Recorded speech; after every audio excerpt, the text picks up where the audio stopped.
Good evening, ladies and gentlemen. Welcome to the Sim Racing Media Network.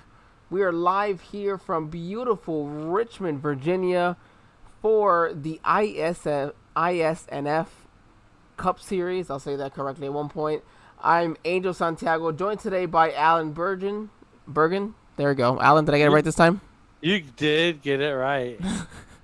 Oh my goodness. Alan, how are we doing tonight? Hey, Virginia is for lovers. And tell you what, first off, happy WrestleMania night. And second off, we're in Virginia. We're getting ready to go 100 laps here. We're going to jump right into the action, Angel. It's going to be action-packed. 2 tracks back-to-back. 2 of my favorites. And I tell you what, I am more than ready to get this underway. And I know you are too. But in other words, happy Saturday, though. Yes, a happy Saturday to everybody. I apologize for the odd start. We had a little bit of a miscommunication with an earlier start time, so I apologize on that. Nonetheless, here we are in Richmond. We have 66 degrees for the ambient temp, so going to be a nice cold day. Track temp a little higher, actually at 74, so not bad for them. 62% humidity and 12 miles per hour wind, so I can maybe expect to see some of these drivers a little slick out there on this old, worn-out surface. Yeah, I mean, I'm ready to go. It's cloudy though. I will say that. It is a cloudy day as well. Yes, indeed. Let's go ahead and go over our starting grid for tonight's race. Oh. All right. Start off with our top 10. Angel Hernandez in first. Charles Boucher, is that right? Charles Etienne Boucher Boucher. Oh, is on the outside pole. Tristan Bailey and Joey Maines in the second row. Isaac Wilson and Christian Delgado in row number 3. Row 4, Jackson Carr and Michael Hagstrom. Hagstrom, yes. Christian. Oh my goodness. Chris, I'm sorry. Chris is there. In row 5 along with Rosa Laszlo. I'm going to go ahead and just leave it at that. I'm not going to try to butcher any more of these names. Oh, well, in that case, I'll take it over. Starting P11 here tonight in Richmond, Virginia, will be Jack Egerman. Justin Barkley will start P12. P13 will be John Hopefully. Jeff Weimer will start P14. Rhea Ferris will start P15. P16 will be Michael Everhart. Let's see, Chris Smith will start P17. P18 will be Mark Morton.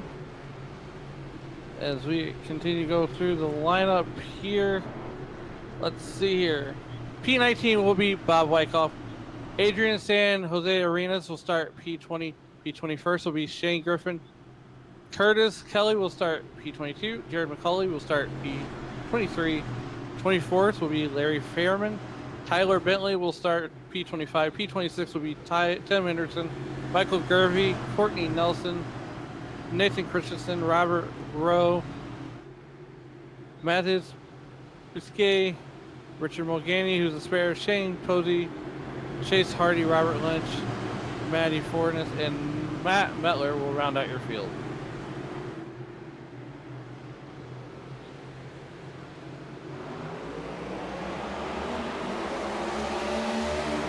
Through the Geico Restart Zone they go. We are green flag racing here from Richmond.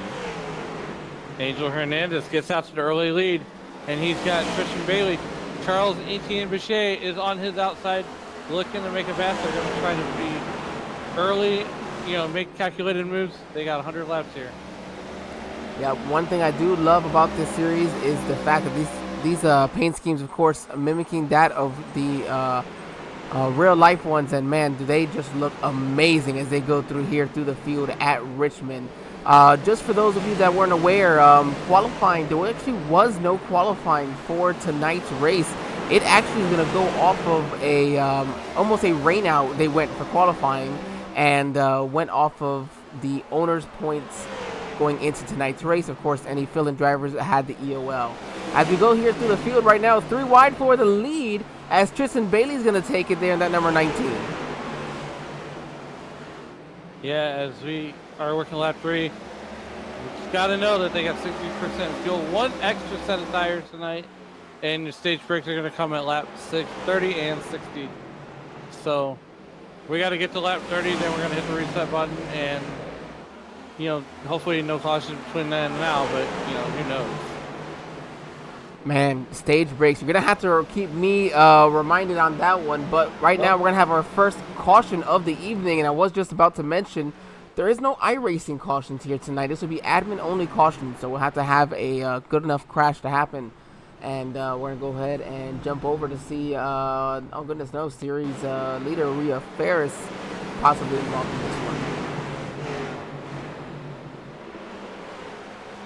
Oh man, just not enough room. She had the 99 to her inside of Tim Henderson, and I think he got the worst of the damage though. She doesn't look too bad, Rhea. I think, yeah, no, it doesn't look too bad. Yeah, Rhea Ferris, 45-year-old from Cleveland, Ohio, 147 starts, 26 top 10s, 25 DNFs, and she's a huge Ryan Blaney fan.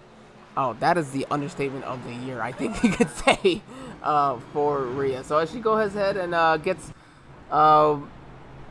set back up there in the back of the field. Now, we only have 100 laps here in tonight's race, so this is going to be a quick race compared to, I would say, most. I mean, I know we had the doubleheader, of course, going to Martinsville right after, but, yeah, 100 laps at Richmond, that is not a lot at all. Well, I tell you what, Matt and... So we're going to do the doubleheader here. Matt's going to drive 250 laps. Then we're going to call, me and Matt are going to call 75 laps together over on Razor's Elite. So make sure you check that out around 10:15 Eastern time, so 9:15 Central. And as these drivers go ahead and they get lined up side by side, ready to go green flag racing. Want to thank everybody here for joining us in our YouTube. Make sure that you let us know who you're rooting on. We'll see if we get an opportunity to jump over with them. Do we get a chance to interview drivers here, or? We do. We got one guaranteed at the stage break, and that's our sponsor tonight. So. Perfect. I'll be leaning on you for that. Alan, remind me of all the norms for the league, and I'll let you go ahead and take us away for this.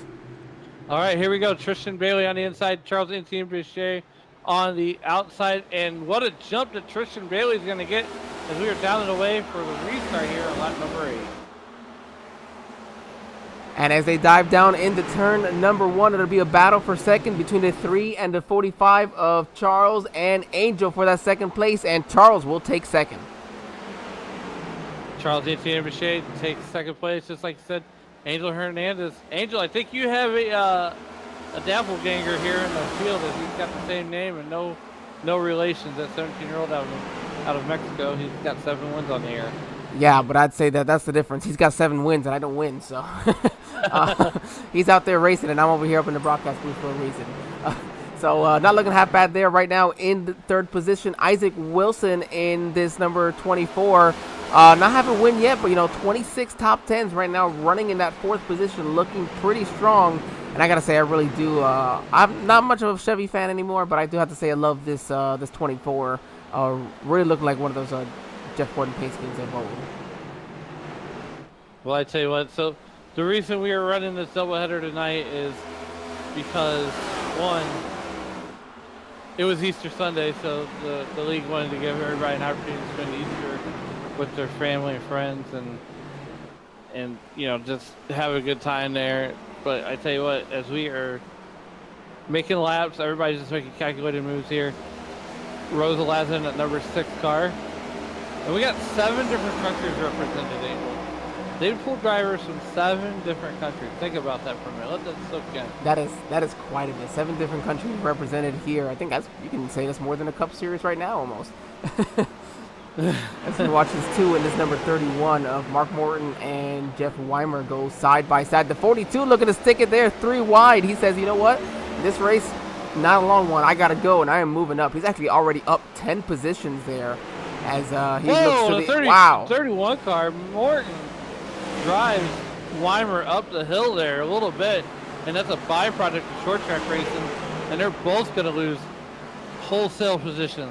Yeah, Jeff Weimer with the biggest loser in that one. That's just a simple overdriving that turn one. You know, you're driving side by side with drivers and with somebody else, and it's really hard sometimes to stick with, you know, hitting your line, especially at a track that is so hard already to kind of hit your line. So simple mistake going into turn one, overdriving it, one that I can say I'm very, very used to myself. And here we are, we see these drivers trying to make up. Even like Rhea Ferris already back up to the 27th position. You know, she kind of restarted in the back of the field, so she's had as well already a nice recovery to start this, to have had on this restart. Now, I think what, 10 laps later? 10 laps later, same song, different dance. But here we go, Rhea working on trying to get by that 23 car where she's at 21 and 3. I apologize. We jump right back over here to the lead. You see the number 3 of Charles trying to get to the inside of the 19 of Tristan Bailey. He got to the inside. Looked like it was going to be a possible pass for the lead. But yeah, that 19 was able to hang on no problem in front of him. Just using that outside, you know, to his advantage. Probably using his tires more than he wanted to. But you know what? Still doesn't hurt to try to keep the lead in that fresh air. I will say this, Angel. You know, I know you haven't been around this league for a while, but Charles Etienne Bichet, you know, back at the start of the season, second race in, we were at the Roval and he made a masterful, you know, race out of it, but he just got himself in trouble and then got himself buried. But he's trying to he's been putting in the work. He's got 3 wins, 15 starts, 8 top 10s, and 4 DNFs.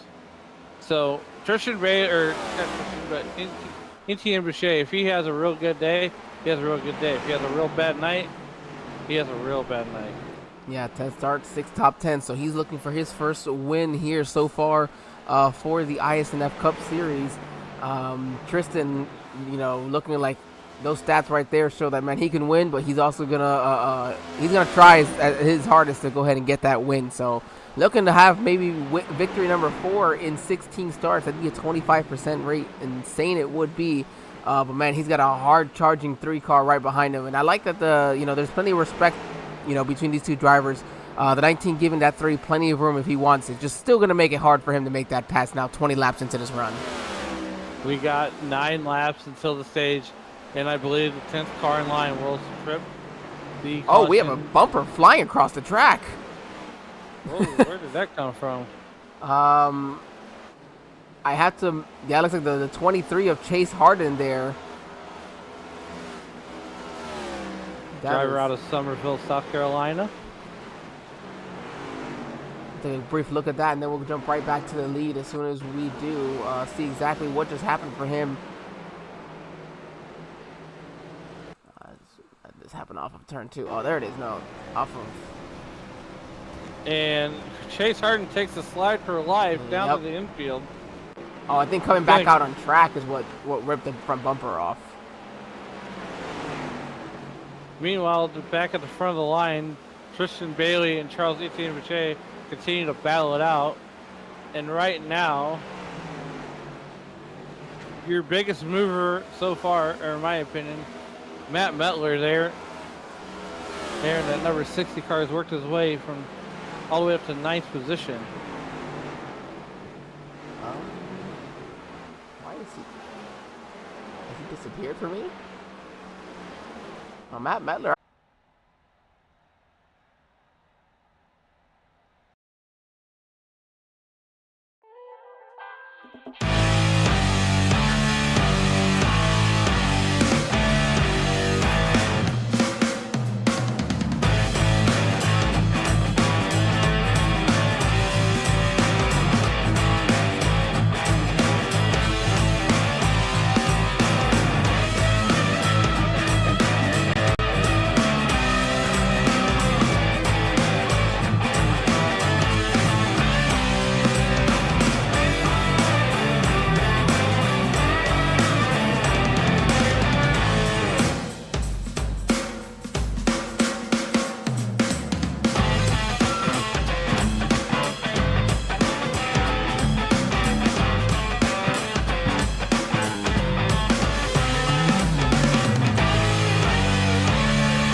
All right, welcome back, everybody. I do apologize. I don't know what happened. Maybe my router decided to quit working on me here. So we are back up and running.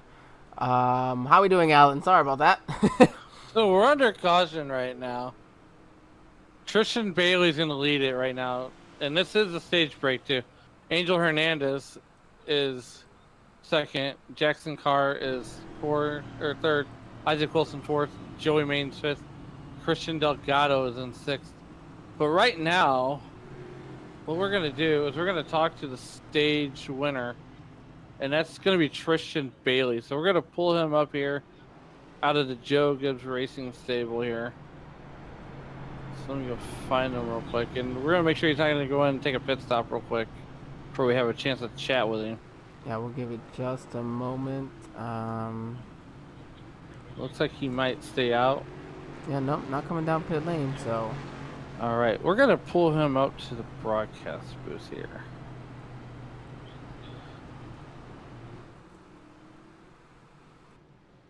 All right. Tristan, it's Alan and Angel up in the SRM booth. You got a copy? Hey, what's up, man? Hey, congratulations on the stage 1 win. What's the track like out there as you guys are riding around here? It seemed like it was getting tighter as that run went on, and just want to apologize to the three. We got together there, but I don't think he knew we went 3 wide entering 1 and 2. So I want to apologize for that. Well, look, so we got about 90 or so laps left. What's your strategy? Are you gonna try to keep it here in the front, or are you gonna, just put a hurting on these guys? Probably not to pit till stage 2 because we only got 1 set of tires, so try to make that work with 40 to go after stage 2. Well, hopefully we'll see you on the other side, but we'll get you on back down your team and let you focus up as it looks like we're getting ready to line up to go to 1 green. All right, man. Thank you. Yep. And that was your stage 1 winner, Tristan Bailey. So, these guys are still riding around. We have 2 cautions. The second one is the stage break, and we have 1 for cause here as we get ready to go back to line up and go back to green flag racing. Yeah, so we should be, so we'll come across lap 35 now, assuming they go 1 to green, put us lap, so 35 complete when they do go green. We'll see if that's the case, which means, of course, then only 65 laps here to complete the race. So really just not a lot of time. That could be over in less than half an hour. Yeah, I mean, think about it like this. We've been racing for 16 minutes. We're already 35 laps into a 100-lap race. So, and we got 1 more stage. So the stages are 30 and 60. That's the stages. So now we got another 30-lap stage before we set up for another 40-lap run. Yep, so another stage here to be completed. The iRacing.com pace car hits pit lane. They're going to get through the Geico restart zone. And Tristan Bailey with a fantastic start as they dive down now into turn number 1. Tristan Bailey, give the advantage to Tristan Bailey. Stage 1 winner, Angel Hernandez, hot on his tail. Jackson Carr, Isaac Wilson, Delgado followed by Hines. And, the other thing too, Angel, is there's not a whole lot of time. It's a 100-lap race. Yeah. So you got to go.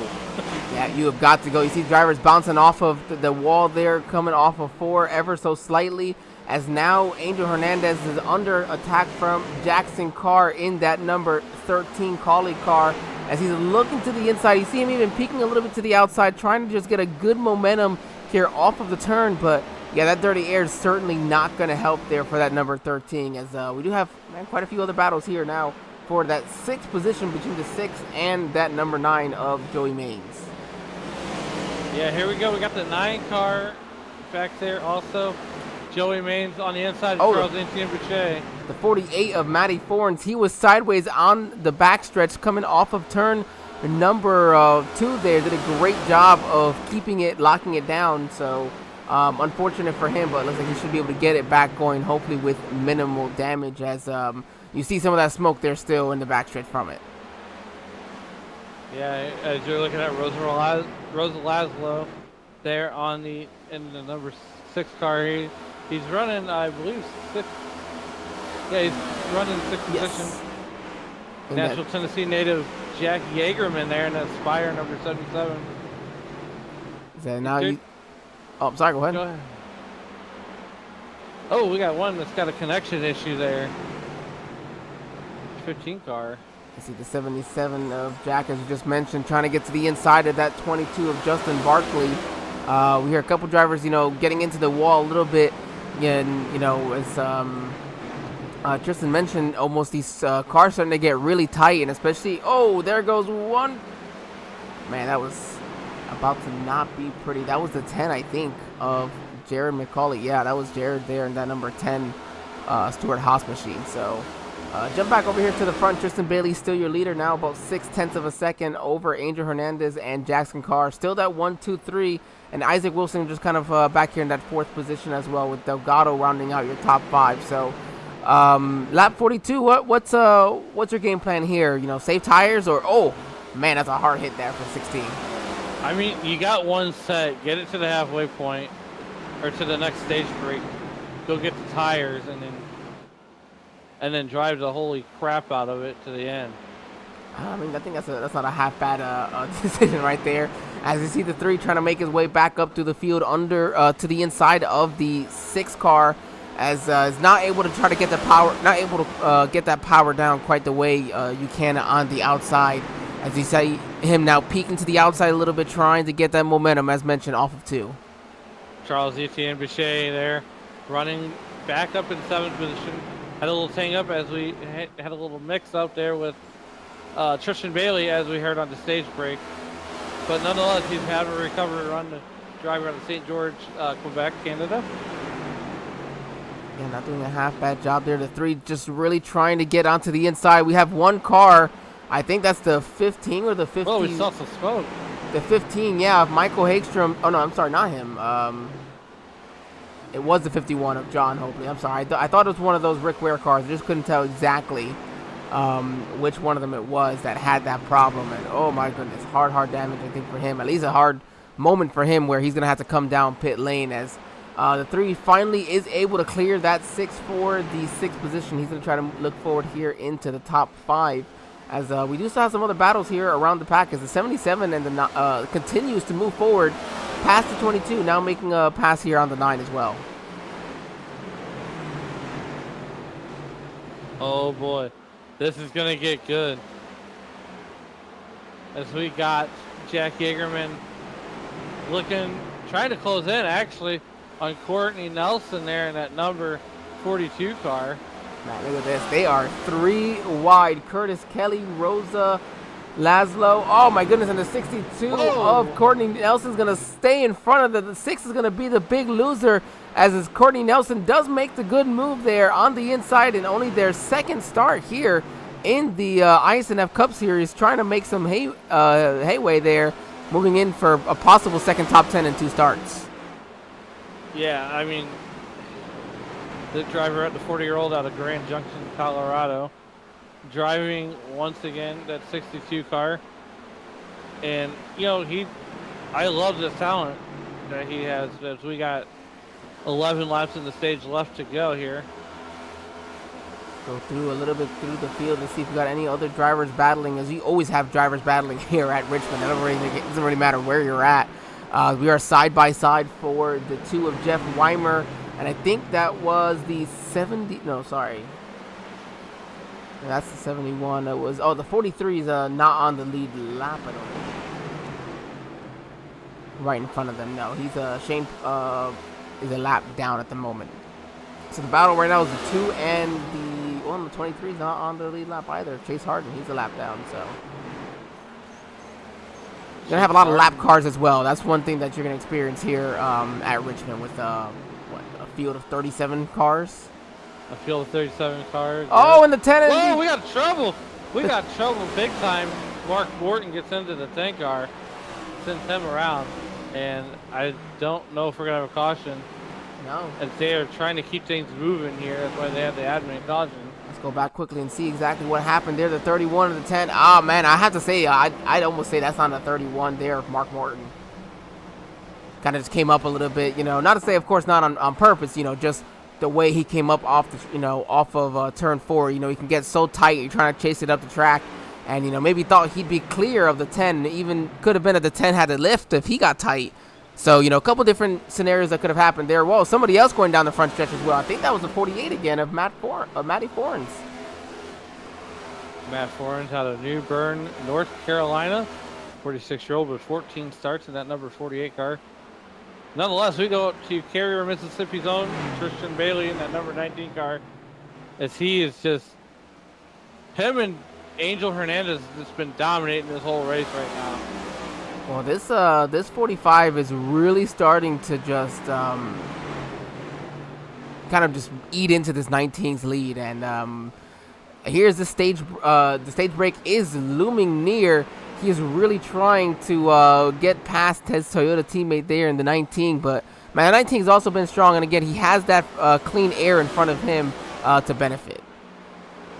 So one thing you got to keep your eye on, Angel, is we are essentially going to call 250 laps tonight. You know, between two tracks, is Angel Hernandez has a tendency of flying under the radar and being there at the end. As we come back in front, and Tristan Bailey is going to put Rhea Ferris down another lap. She will go 2 laps down.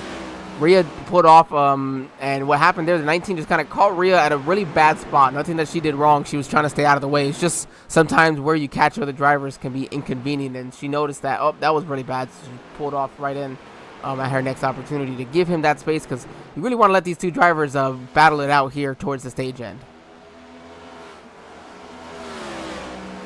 Tristan Bailey 2 laps away from sweeping, from picking up the second stage and sweeping the stages here tonight. As we got a car, it looks like it's going to drive down to the inside there. If Angel Hernandez has anything to say about it, he's going to try to get the pass here. I think that was the 66 of Robert Lynch Jr. right there in front for MBM Motorsports, I believe.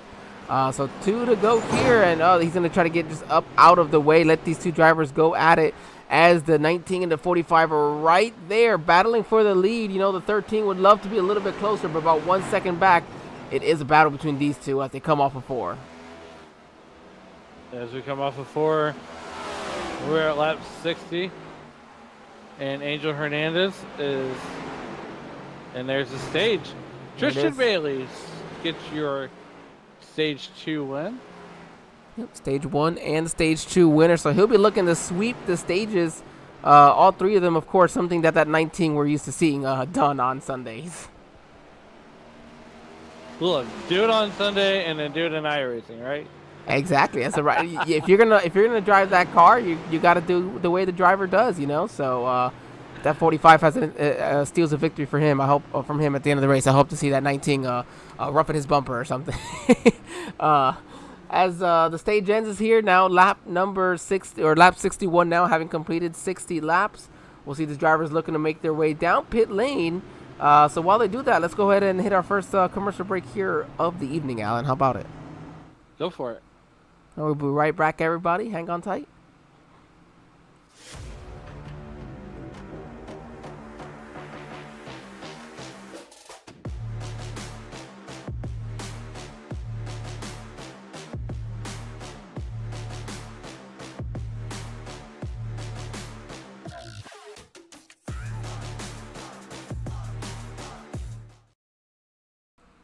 All right, want to thank XJ Simulations for that commercial, of course, for being a sponsor of the iSNF Cup Series. As well, Chase Harden was the only driver not to pit here, and he pit on lap 32, if I'm not mistaken. So about 30 laps, some tires on him. Just looking to make his way back up here to the front. Maybe get a lap led, get some bonus points for that number 23. Sounds good. But I will tell you this, though. Let me see here. I think what we're going to do is we're going to try to talk to Mr. Jack Yeagerman. that here. plan. Currently in the 10th position. So let's go ahead and talk to Mr. Jack, and we'll let him tell us about the sponsor there. See if we can find him real quick, and we're gonna have a real quick chat with him. While he does that, I want to thank everybody for joining us in our YouTube chat, specifically J-Dog, and then All Track Challenge just joining us in as well. So thank you very much. There you go, we got him right there.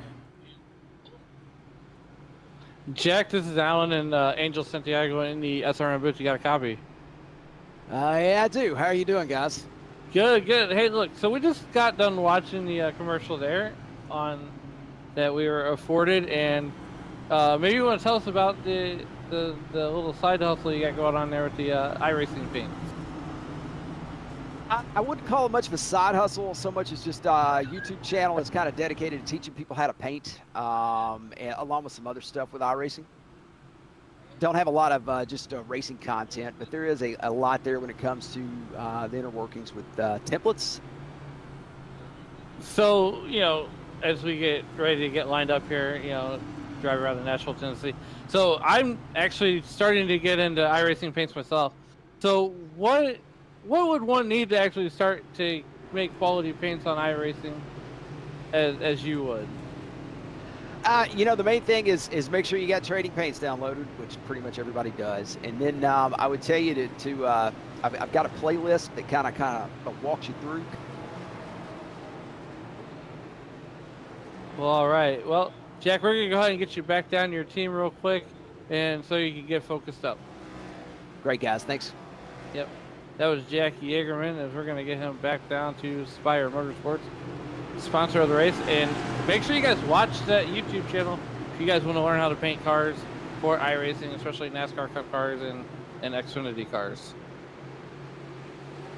There's iRacing.com pace car down pit lane, and we are green flag racing at 23. A little bit of a wheel spin there with some O's tires as they dive down here into turn number 1. The battle for second between the 19 and the 45. 23's tires not looking too bad, at least for the moment, to hold on to the lead here as they dive into 3. Yeah, Chase Harden up there in that top spot. He's got Tristan Bailey and Angel Hernandez and Jackson Carr right behind him. So he's gonna, if he didn't take tires this time, he's gonna have to really start backing up his corners. Oh, I think we have a caution. We do, the 4th caution, 3rd caution for cause. Yeah, we do have a caution, everybody. Hold on just a moment. Let's see exactly what all may have happened here, what all transpired. Oh, we got a big message. All right, I think this already starts just in front of them with the 22. These guys are 3 wide over here. Oh, the 71 car gets involved. And it is just a pile up from there. At 31 of Mark Morton. Yeah, there's a ton of cars. The 34. Oh, man, the 34 just completely destroyed the 66. Oh, the 51, nowhere to go for him. That was quite the event there. Well, I tell you what, there's been a few drivers tonight that have had to have a check the shorts moment. See this off of 4. Man, they are just... Man. Oh, man, Rhea in that one as well. Rhea making a highlight reel for all the wrong reasons. Yeah, definitely not what she wanted. They're still piled up. They were wrecking off of 4, and they were still piled up into each other in the turn 1 there. Unbelievable. Wow. And then Chase Harden works out for him because he's, still your leader here. I don't think he'll come down pit lane as we're gonna have 31 laps to go when we come across the line here. I tell you what, shameless plug, Angel, but right now, if you're looking, I would show you a picture of my setup later on. Right now, I got the best of both worlds right now. I got iSNF and one screen. I got our live timing on another, and on the same screen as our live timing, I got WrestleMania Saturday. Come on. Am I wrong or am I wrong? WrestleMania Saturday. Yes, that is correct. We got a lot of people excited for that. We got Larry Mack talking about it yesterday on Sirius XM. Now he plans to have multiple. He's gonna have to wheel in an extra TV into his man cave just to have WrestleMania on. So that's always enjoy having, of course, all the sports that we get to have throughout the day. Throughout a Saturday. Of course, such a big day for it, but. Man, right now it's these iSNF Cup Series drivers with going to be 30, probably 29 laps to go when we do go green flag racing. So my question is, Chase Harden, I mean, 29 laps, that's still a long time if we go green here. I mean, it looks like it'll be 28. We're still going to be, lights are on in the pace car, so minimum 2 to green maybe. Is there a point where he's going to have to come down pit lane, or is this track position just really going to work out for him here? Well, the thing is, did he already use up his one set of tires? That's the question. That's the real question. So if you didn't use it, look, if you didn't use up your one set of tires already, maybe he's trying to make it all the way to the end. I mean, it's only a 100 lap race. You do late model races that are 100 laps, so you only get one. You don't get any tires. So, there's that. The question is do you want to keep the track position as we get ready to go on to green here? You want to keep the track position. You don't want to give it up. But we're gonna flip the script, right? Because you got Tristan Bailey and Angel Hernandez who came in effectively 12 laps ago. So now you got 33 laps on tires versus 12. So and then you got 3 of the best in the business right behind you, second, third, fourth, which would be Bailey, Hernandez, and the car. So, not taking anything away, I think eventually Chase Harden will be swallowed up by the rest of the field, unfortunately. Yeah, unless he starts to back out his quarters and drive really, really smooth. Yeah, I mean, some of these cautions could be working out in his favor as well. The 3 is getting rooted on here as well from our YouTube chat. Yes, that 3 was up there battling for the lead before an incident caused him to fall back. He's driven his way back up to the 5th position. Great restart here for that number 23. As, it'll be a battle here for second. But the 19 looks like he's going to get a great run on the outside of the 45. He might clear him here off of 2. Yeah, Tristan Bailey going to hold on to that second spot. But here comes Jack Lagar on the outside. He's going to go look for third as he's going to get side by side with Angel Hernandez. Tristan Bailey, nonetheless, is trying to catch Chase Harden there. Now we're side by side, and Jack Lagar going to the inside and he's got to force Angel Hernandez to the outside. Yeah, he's going to put that 45 probably not where he wants to be. Going to use up a little bit more of your tire there on the outside, as we do have now our 5th caution of the evening just now coming out here on lap number 75. And we have our 5th caution and 4th for cause. Oh, Rhea Ferris has got a massive front end damage here. I don't feel bad. It looks like she's just trying to back out of it. Oh, and the 60 just comes down, I guess, a little bit. Oh, my goodness. And it's just chaos from there. There's nothing more that you can do. That's so unfortunate for the driver out of Cleveland, Ohio.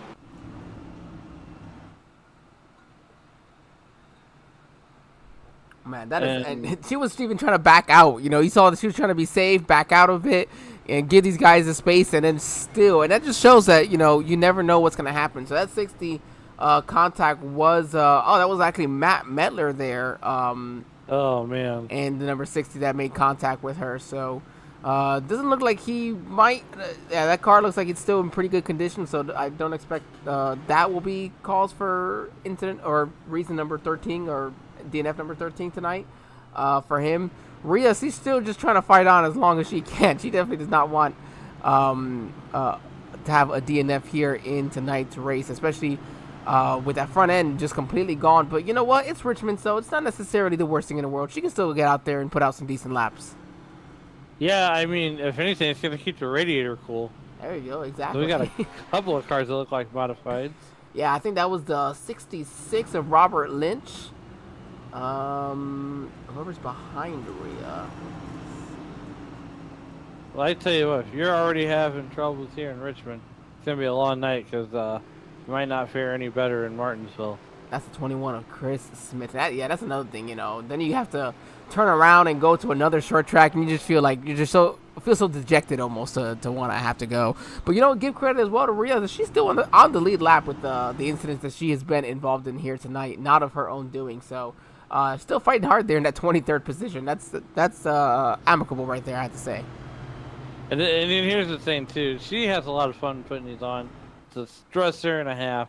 I've never actually ran a league myself. I've done admin work for leagues, but you know, on Xbox, of course, and a few on R Factor. But nonetheless, it's a taxing job. It's a pain. It is. You love doing it, but it's also just a very big pain. Man, these drivers are so eager. They're trying to get side by side before this pace car is ready to let them be side by side. I imagine we're 2 to green now, so we'll come by 1 to green this next time around, and we'll have, I believe, 21 laps to go then when we go green flag racing. We'll have 21, 22 laps, I believe, when we go back to green. And that's the cool thing about short track racing is laps are going to click off pretty quickly here. Yeah, even for your caution laps. I mean, your caution laps are not even a minute long. So, yeah, but it looks like they're getting side by side now. Do the drivers get lane choice for this, or? They do get lane. I think they get lane choice, but I could be wrong. Chase Harden choosing then the inside each time really must feel comfortable being on the inside. But also just I'm pretty sure on the older tires, that's probably where his car fits best as well, because it's not always, you know, what is the best groove. It's also, you know, what fits your car. You're the one on used tires. You're the one that's going to be more uncomfortable than everybody else. So if you want to stay out there, you got to put your car in, you know, comfortable position for your driving as well as what the car is willing to give. Well, here we go. We are 1 to green, coming down to turn 3 and 4. The iRacing.com pace car gets ready to make that hard left. Chase Harden on the inside, Tristan Bailey on the outside, and we are green flag racing through the Geico restart zone. And wow, look at that jump that Chase Harden gets. We are 20 laps left, 21 laps to go. Oh, they're wrecking big time here in the turn 1. And that's going to bring our 6th caution out.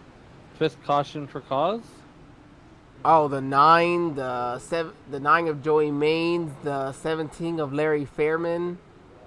Races in the Wednesday Night League that we broadcast as well. All right, so let's go back and see what will happen to bring out our 6th caution of the night here on lap 80.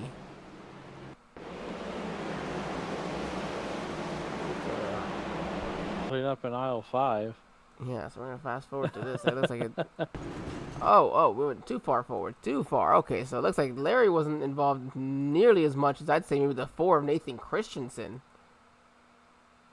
Oh man, they're still wrecking even before that. Okay, I am just lost here. Okay, let's try this again.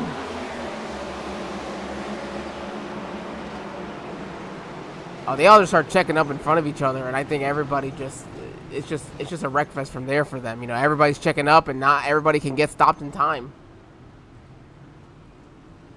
I would agree with that one. There was just a lot that happened there for a lot of drivers. I can tell you one driver this is really working out for is this number 23 of Chase Harden. Yeah, Chase Harden would love to see all of these cautions, because that just means that look, if he's got to survive only 1 lap, then that's great.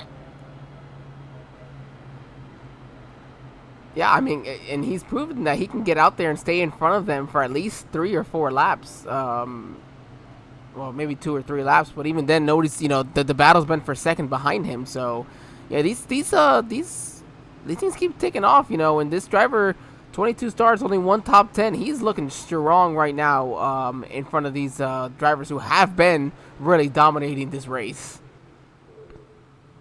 And that good-looking Mobile 1 car as well. Love this paint scheme. Oh yeah, easy.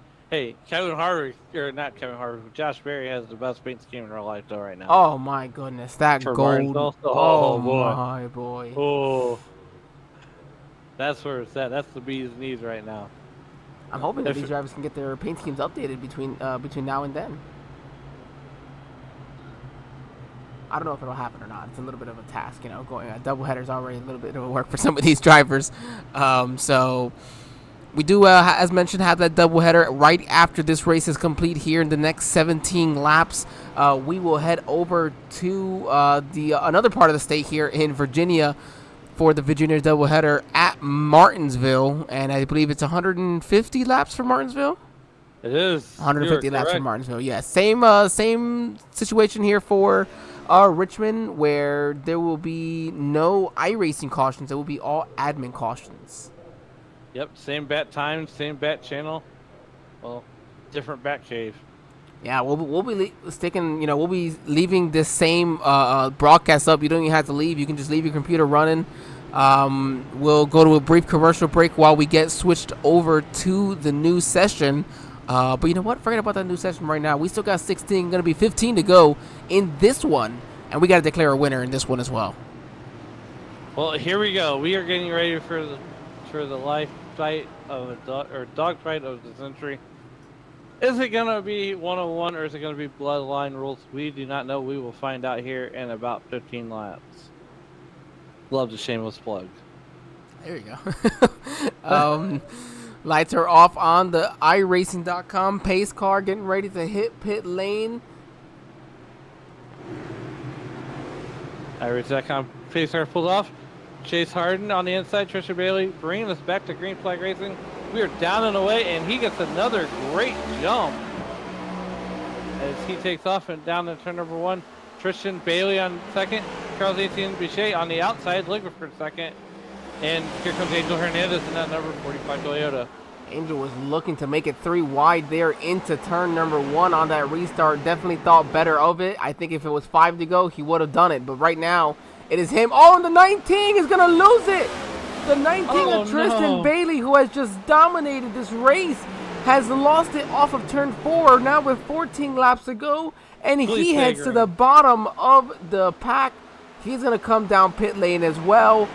Oh my goodness, how unfortunate. And that is what the 23 wanted to see. One of the biggest competitors tonight. And then there goes the 41 running from the top 10. He's going to lose it off of 4. These drivers are really starting to get loose off of turn 4. That's when backing up your corners. Ooh, and the 23 car gets a little loose, and that's going to allow he's got Bichet to close up Jeff Weimer and sticking it out to the inside there. We are under our 7th caution, number 6 for cause. Well, I don't know what happened with the 2 car, but he doesn't have, the left front is completely locked up on this thing. He can't turn, and the leaders came flying through, and the 23 almost annihilated him. That was probably a scary moment for him. Well, I tell you what, Chase Harden just had a checkered shorts moment as he goes by Jeff Weimer there in that number 2 car. Tough break for Jeff there. 53-year-old out of Lancaster, Pennsylvania.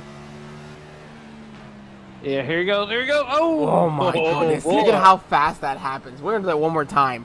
This is how fast everything happens, especially how fast it can happen at a short track. Off of two, and then boom, he is there. I mean, it is so hard to know. You don't know the speed, you know. You don't know what he's doing. You don't know if he's trying to go down pit lane. You don't know if he's trying to go high. Oh, man, that's a scary moment right there for that 23. Man. Like I said, that's a check your shorts moment, but... Almost had to check my shorts moment for that. I'm just watching this. Oh, my goodness.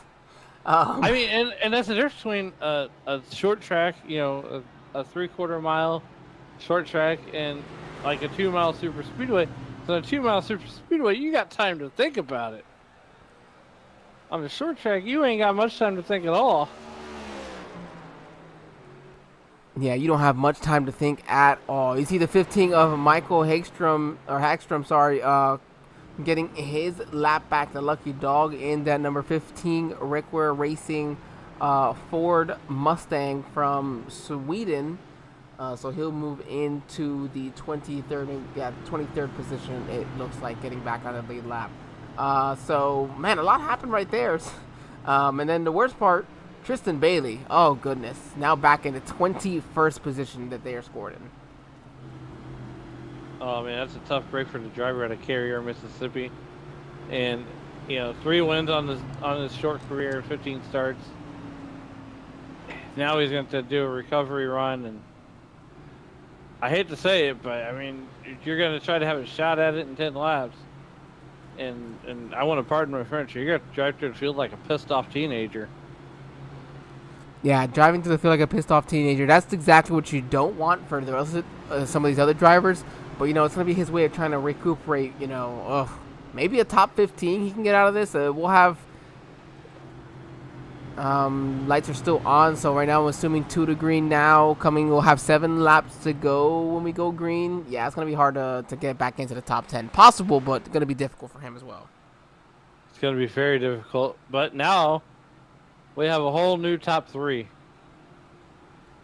Or a whole new top 4, rather. Well, that number 3 car, that number 3 and 45. Those two have been up there, kind of, you know. I feel like that 45 has been a top 5 this entire race. The 3 would be if he hadn't had that issue as well, battling for the lead with the 19. So, fast drivers up front, but yeah, as you mentioned, some drivers we haven't had a chance to mention. Chase Harden has just done a great job of maintaining the lead up here. Yeah, Chase Harden putting on the drive for the lifetime, no wins, 22 starts, looking for number 1 here today. Can he get it in 23 laps? We're going to find out as the iRacing.com pace car has the field under 1 to green. It's coming down the back straightaway. He's getting ready to peel off. You know, look, 8 laps to go. It's an 8-lap shootout. On a dirt track, this would be as close to a heat race as you could get.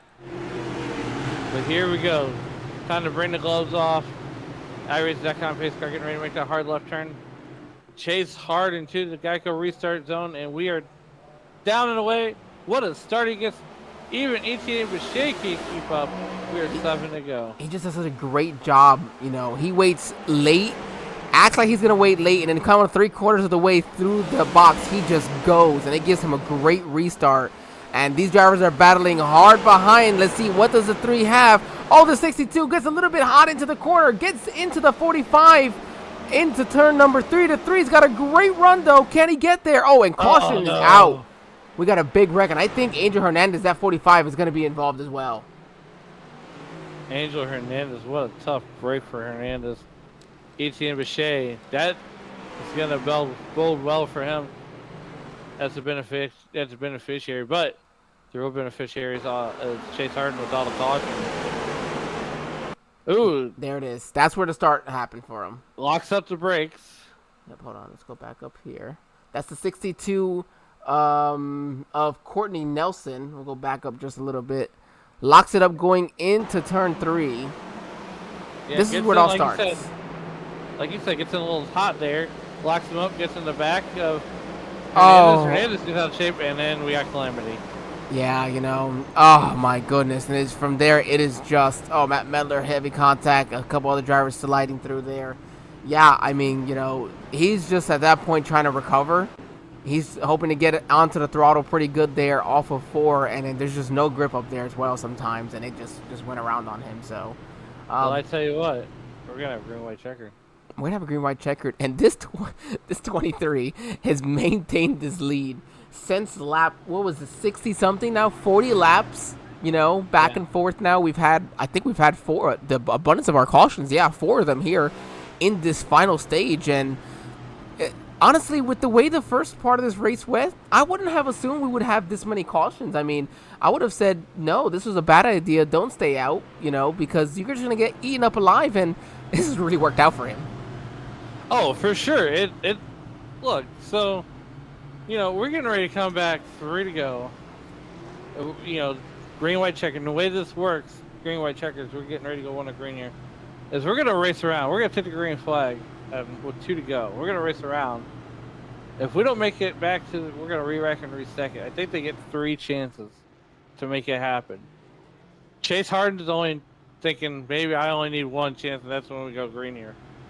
But all he's got to do is make it back to the white flag. As soon as the white flag goes out and they wreck, it's over. Actually, there is only 1 green-white checkered attempt set for tonight's short track race. Well, there you go. There's the answer. We're here. Angel and Alan are here to not only inform but entertain. Oh, it is. I can sometimes inform. It is a rare one. No, we are having a blast watching this happen tonight here. Really seeing if Chase Harden is going to be able to make this happen here, and can he pull off the upset? Really, I'd argue it'd have to be an upset almost. Oh, for sure. But you know, I got a little different idea. We're gonna once we finish here, you know, we would run into commercial, but I would love to talk to some of these guys while everybody gets everything switched over, backed up, and like 100 miles or 120 miles up the road. Yeah, we might do something a little bit different. Yeah, so as soon as we get the session opened up, yeah, we can actually under some of they'll have a little bit of practice to work with, and I think a qualifying session as well. So yeah, I think we might have an opportunity to do that, Alan. Yeah.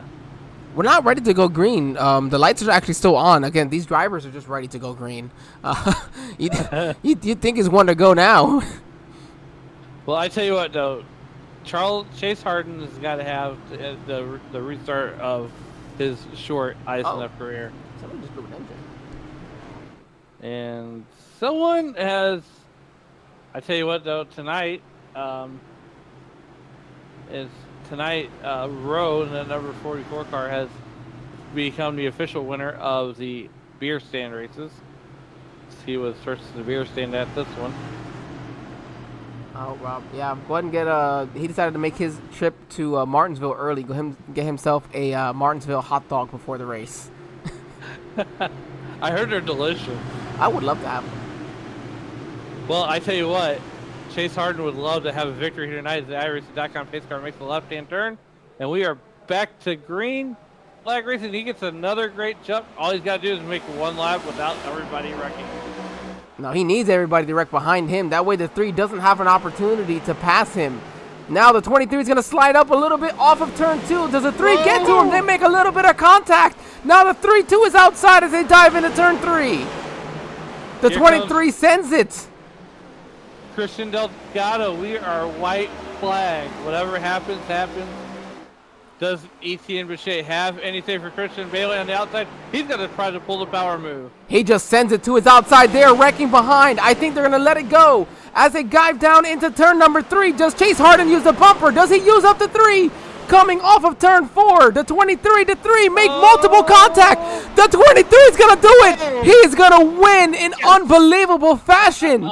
Unreal for Chase Harden. I cannot believe it. 22 starts. This is his 23rd start. He had 20 DNFs coming into tonight's race, and he's going to come home with a victory in what is an amazing job to have done that. Wow, that is unbelievable, and a great finish right there with the 3 as well.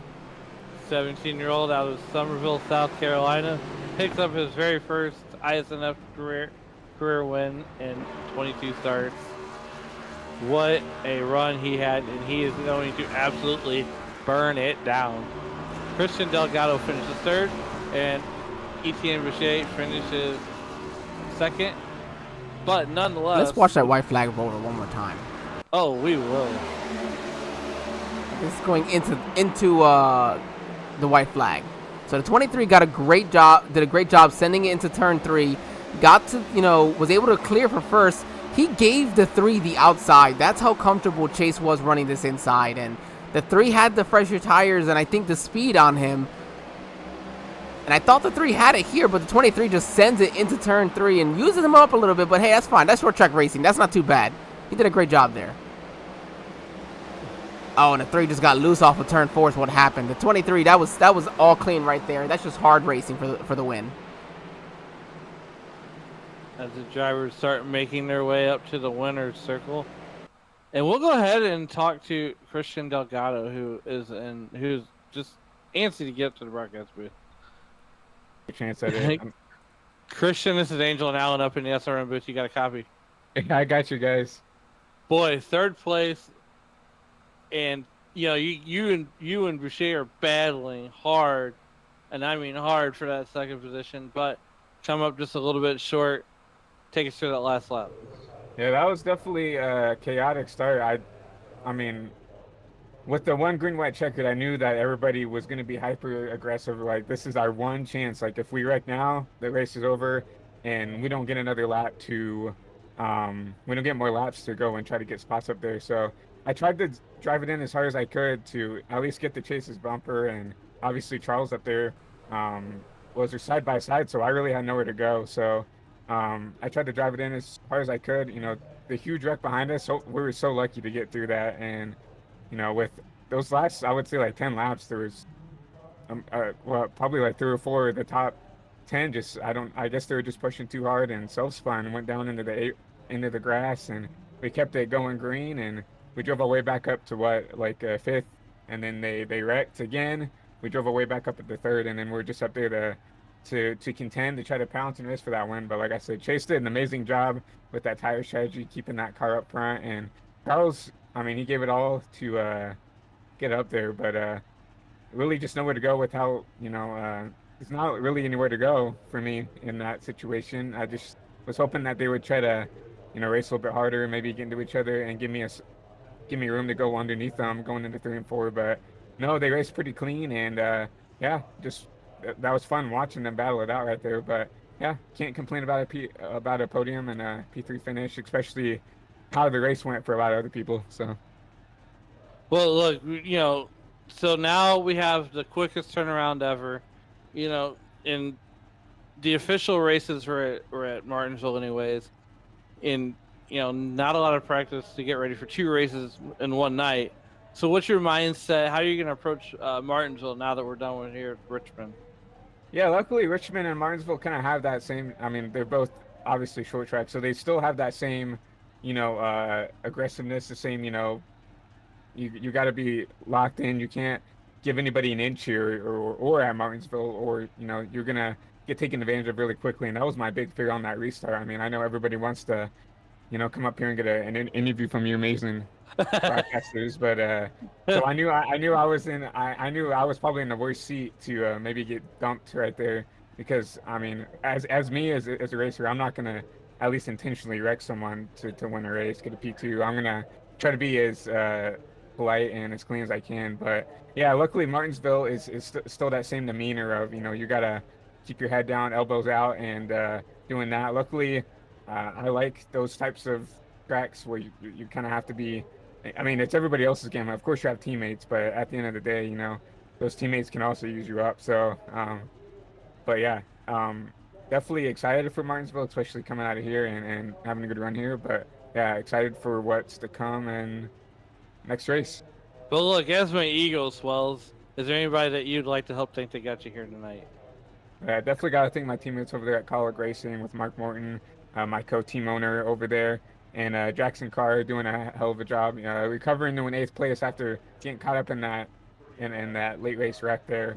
Jackson probably honestly probably the quickest driver on our team. Just unfortunately got caught up in something else out of his own doing. But also got to shout out my sponsors: Track Racer, Butt Kicker, High Velocity TV, Steel Car Detailing,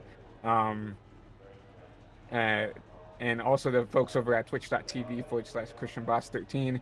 Thank you to all of you guys for believing in me, putting your name on my stuff, and especially you guys over in the chat right now going crazy for this P3. Obviously, we drove through the field here. Got to give a shout out to the Bean team. Thank you, Jeff. Thank you, Jackson, Soli, Poppy, everybody over there. And lastly, got to give a shout out once more time to Leah Ferris for running the league. I know she works her butt off in the background, making sure everything's running the best that she can to her ability. Got to thank all the other admins. They do a heck of a job helping her out too. And then lastly, got to shout you guys out for putting on this great broadcast. You guys do a heck of a job every weekend, and especially doing a back-to-back is a tough task to do. So definitely, we definitely all appreciate what you guys are doing today. Well, look, we're gonna go ahead and get you on out of here. And Christian, I know I had the pleasure of driving the 31 car at Daytona, and I tore that thing up pretty good. So I think this kind of makes up for that, Bill. Yeah, I would say so. All right, Christian. Well, Christian, we will see you in Martinsville, Virginia, buddy. Thank you, guys. Yep. What I miss?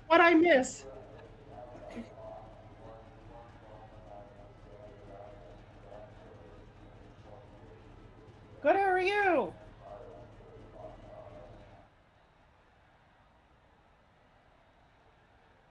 Good. Who is P2? And we need to bring them in here, right? Charles Etienne Bichet. Okay. Yeah, we are we can getting bring him. Yeah. So I was just actually coming in to say thank you for, all the last minute stuff, and thank you guys for putting on a good broadcast. I know there wasn't a whole lot of time to really set up right before we went green. There was a little bit of that was a little error on my end. I originally built the first session, to kick off at the time that we did at 4:45, but I was supposed to go back and change it to 5 green flag, and session open at 4:30, and so yeah. That's no problem. The important thing is we got the race in and we didn't miss any laps, well, except for my internet and my router took a little bit of a poo poo. But it was perfect timing because the caution came out right then too, so we didn't miss too much. Everything else, we did enjoy a good race. So thank you so much, Ria. Good. And you probably didn't have enough time to do. I don't know if you had the time to do slideshow or the points or any of that stuff, but at least we have some time now to kind of do some of those things in between. Since we do have a little bit of an intermission before 6:15 when the next session opens, but yeah, at least we should have some time to. Yeah, so absolutely, we sure do. And so here's the thing. So right now we got Charles Etienne Boucher in the booth with us. Charles, how are you doing, buddy? I'm doing good. Are you guys? P2, man, one spot short. It looked like you had a little something for Chase Harden and came up just a little bit short. Take us through that last lap. I mean, I had a car down my inside, unfortunately, coming in the last corner. And then when we got to the first corner of the last lap, I just had to go down the outside because I had no other choice. And when I did that, it went pretty well, honestly. But when it got to the third corner and the third and the fourth, I just tried something and it didn't go according to plan. We just touched a bit. My car got sideways, and since I was already at the limit, my car just snapped. So yeah, it's just unfortunate stuff, but we'll try to get it at Martinsville. Yeah, I mean, like, so now we do a quick turnaround. We had, you pack up the team, headed to Martinsville. So what's your strategy now that we've run 100 laps on the short track? Now we got 150 laps. What's your strategy in heading into Martinsville here in just 50 minutes time? Honestly, try to be second on the last lap. That's about it. Just that. I'll aim to do that, and if I can, then we'll do our best to grab the victory. And if we can, then there you go. But if we can't, then it'll be some good points still. So yeah. Well, if anything, Charles, we're gonna definitely sell a lot of T-shirts in Martinsville. But before we let you go, is there anybody that you'd like to thank to help get you here tonight? Yeah, sure. I'd like to thanks friends for inviting me in this league. I'd like to also give a huge shout out to my real life sponsors because without them there wouldn't be any racing this summer. So a huge shout out to PBSF Software Engineer, Odus, Sochtel, MS Gear, and All Track Challenge. Well, I will say this, Charles. You do get the style points for crossing the line second place. Thanks, man. I don't think anybody could have done that one any better. You probably couldn't do that twice if you wanted to. I did my best, So, all right, Charles, we're gonna get you out here and get you down here to do a quick celebration with your team and head on down to Martinsville, Virginia. Cheers, guys. All right, all that's left is that 23. I don't see him. I think he's on the road already. That's what I'm thinking. I was like, I keep looking down here. I'm not seeing. Oh, I might be able to get that to happen. You guys go on and do your thing, and I'll be right back. 10-4. Alrighty. So while she gets that in, I'll go ahead and go over our final results for tonight. Unfortunately, the session already itself closed, so we're not going to be able to bring up the the graphic for you guys. But Chase Harden, of course, we'll talk with him in a moment as your victor. Charles Boucher in second, Christian Delgado in third, Justin Barkley going to finish in fourth, Jack Jagerman, like you mentioned, nice recovery. He's going to finish there in fifth. Rosa Laszlo in sixth in that number 6 car. Jared McCauley in 7th, Jackson Carr in 8th, Nathan Christensen in 9th, and then Adrian San Jose in the 10th position, rounding out that top 10. Finishing P11th will be Curtis Kelly. Andrew Hernandez, tough break for him. He will come home P12. 13th will go to Michael Hackstrom. Michael Gurfey from the Show Me State will bring it home P14. Joey Maines will bring it home P15. 16th will be by Bob Wyckoff. And Rio Ferris, the chief cook and bottle washer here at iSNF, will bring home P17. Shane Posey will bring home P18th. 19th will be Courtney Nelson. Tim Henderson will bring it home 20th. And 21st will be Chris Van Mastrix. Okay. Oof, my thing's a little bit, maybe a little off then. I have 21st for Tristan Bailey. I have him 23rd. You know what? Then, well, it's not We'll going to roll be with the show. that. Let's go. You know what? No worry about it. No worries. No, that didn't come up. Well, at least that came up for him, I guess. But so okay, we don't even know if the rest of this is correct then. But we'll assume maybe Chris Smith there in 24th, 25th for Mark Morton, Isaac Wilson in 26th, Tyler Bentley in 27th, Jeff Weimer 28th, John Hopley in 29th, Larry Fairman going to round out your top 30, Shane Griffin 31st, Robert Lynch 32nd, Richie in 33rd, Matt Miller 34th, Matty Forns 35th, 36th belongs to Michael Everhart, and as you mentioned, Robert Rowe going to round out the field there in 37th. All right, and that's pretty much going to do it here from Richmond Raceway as we get ready to pack up the SRM crew and the SRM truck. Actually, we're driving a Ford Escort now. Yes, we are driving a Ford. Let's go. I don't drive the Ford Escort right up to Martinsville, Virginia. The 23, I assume we won't be able to get in here. So if we have an opportunity, then in the next one, we'll try to get him in for an interview. Correct. Yeah, because it is not happening now. But no problem, everybody. So go ahead, hang on tight. We're going to go ahead and put up a commercial break here for just a few minutes while we get switched over to the new session. And when we open up that new session, if we can get an opportunity to speak with Chase, we will. And if not, as Alan mentioned, we'll talk to some of these drivers as they see how they feel about a doubleheader. So hang on tight, everybody. We have, as he mentioned, a nice quick turnaround. You don't have to wait a full week. You only got to wait a few more minutes, and we'll be right back from Martinsville Speedway. We'll be right back, everybody. Hang on tight.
Good evening, ladies and gentlemen. Welcome to the Sim Racing Media Network. Yes, it is the same broadcast, but we are at a new track tonight for this hour as we have headed now to Martinsville Speedway for tonight's doubleheader. We just finished off a great race at Richmond, and well, I'm joined, of course, tonight by my broadcast partner again, Alan, and then Rhea as our league, well, I say league sucker almost because you're the one who has to do all this work to get it working.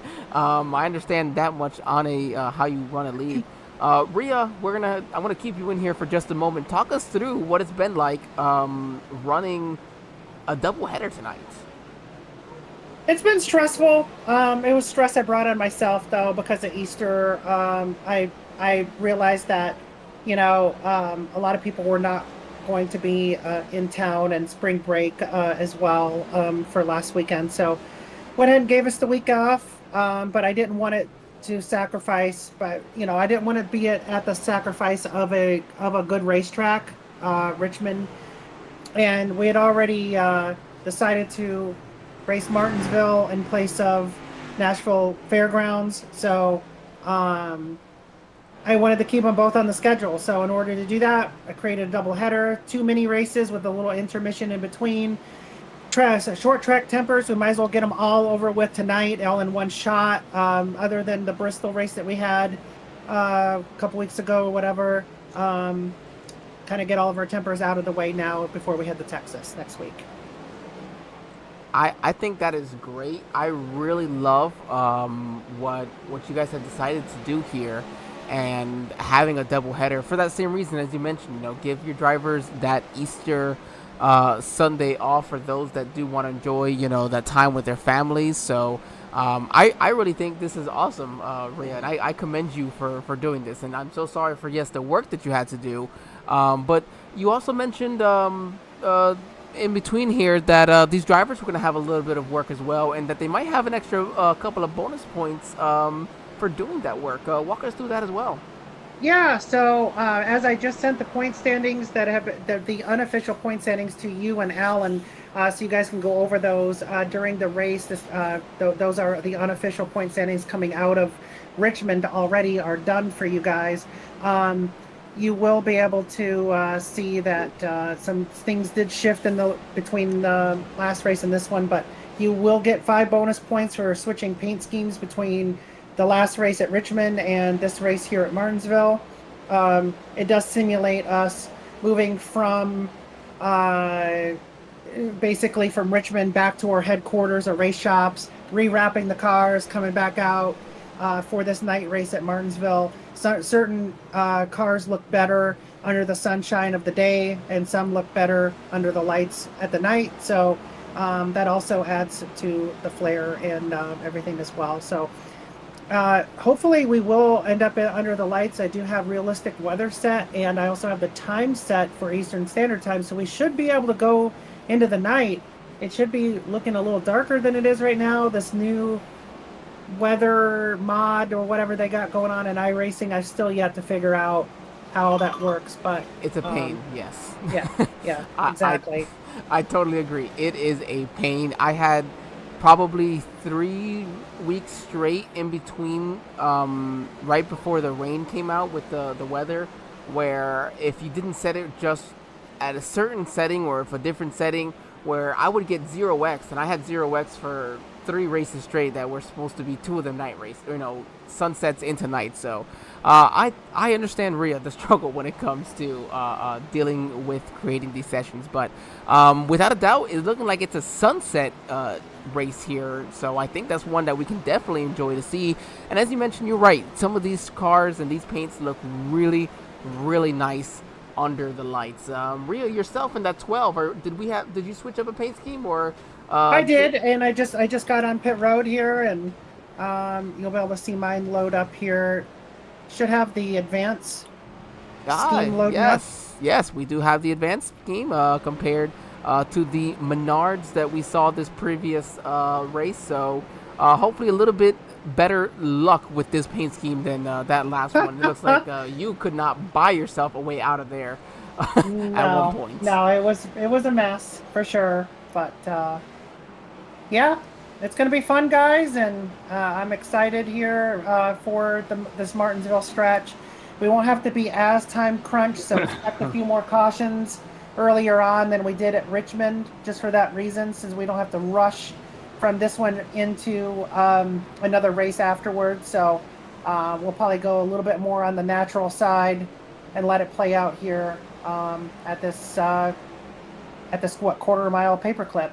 So. Yeah, I think and I think that was a great job. I honestly had forgotten at one point that it wasn't iRacing cautions, because it was a blast just watching those drivers go as far as they were at Richmond. So yeah, thank you so much, Rhea. And Alan, you mentioned that you wanted to go ahead and bring in some drivers here for some interviews before this race started. Well, any ideas that you might want?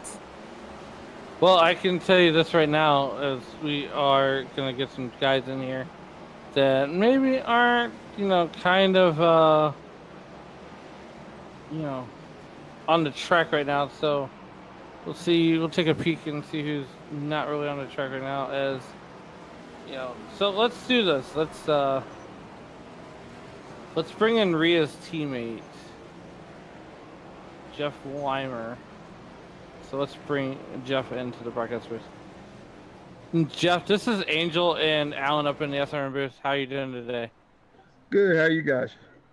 Well, now that we had a quick turnaround, we're here at Martinsville, buddy. It's like jet planes in the gymnasium.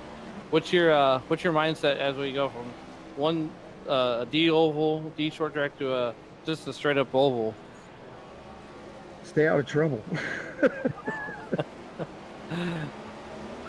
So listen, I want to rattle off some stats to you real quick, and I want you to tell me what you think of this. 128 starts in the iSNF league, 2 wins, 40 top 10s, and 38 DNFs.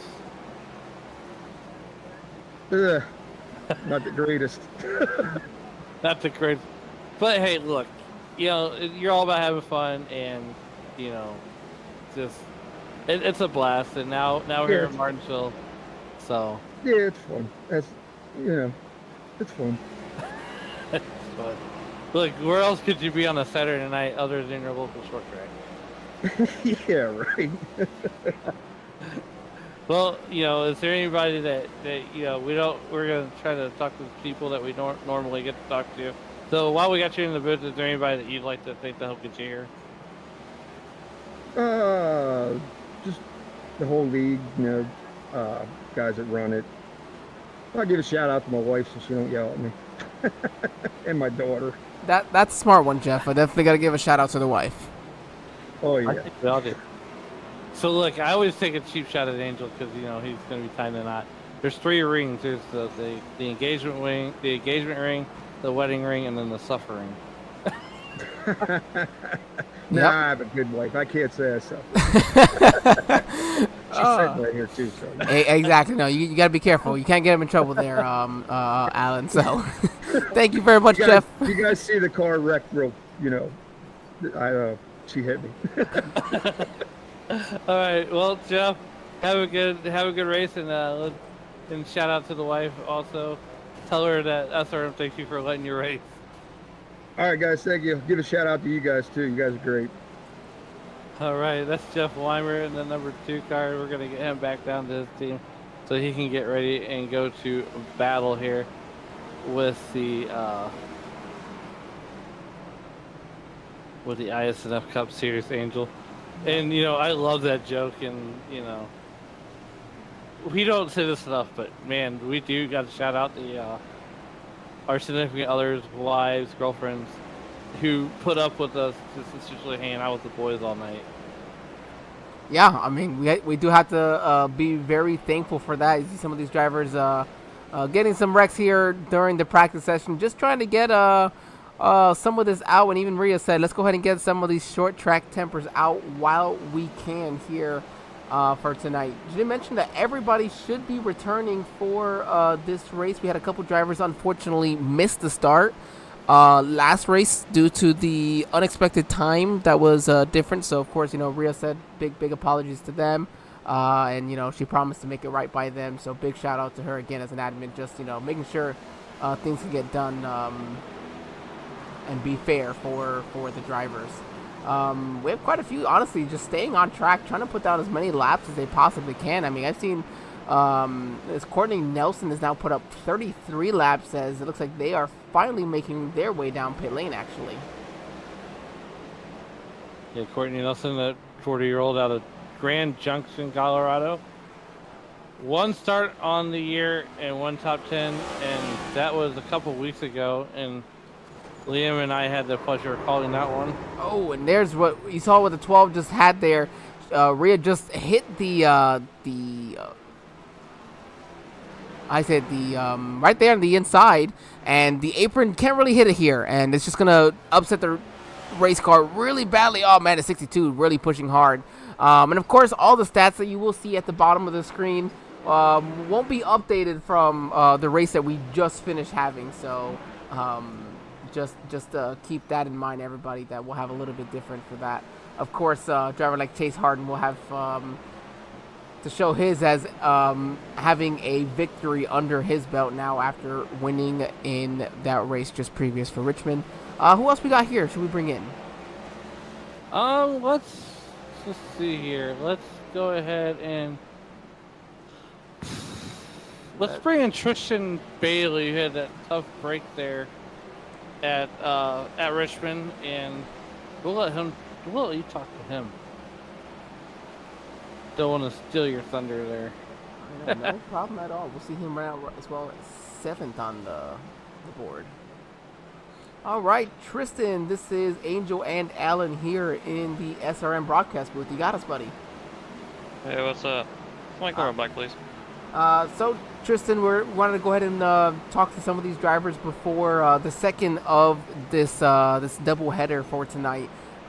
First off, walk us through the racing a double header. Is this something that you've done before, and how does it feel having to come up now to a second short track tonight? I think I did it one time, but it's because that's how the things were done, and they would actually invert the field at the first race. It was pretty fun, actually, and I don't know, I'm not a fan of short tracks somewhat because some people just can't race them. That is fair. Saying, everybody in here, but there's just some people that just, I don't know, just don't do stuff smart. That's fair. I mean, the frustration as well can be understood. We hate to bring up Richmond, of course, where you were able to at least sweep the first 2 stages. Walk us through. I mean, turn 4 something that we saw get a lot of drivers really, at the end of that race. So was it just a switch up, or was it just everybody trying to push a little bit harder? I think I was just trying to push a little bit harder. That's all. I was kind of mad that I wasn't in the league because I've been leading a lot. I was just trying to get a little bit extra because I was getting better runs than him.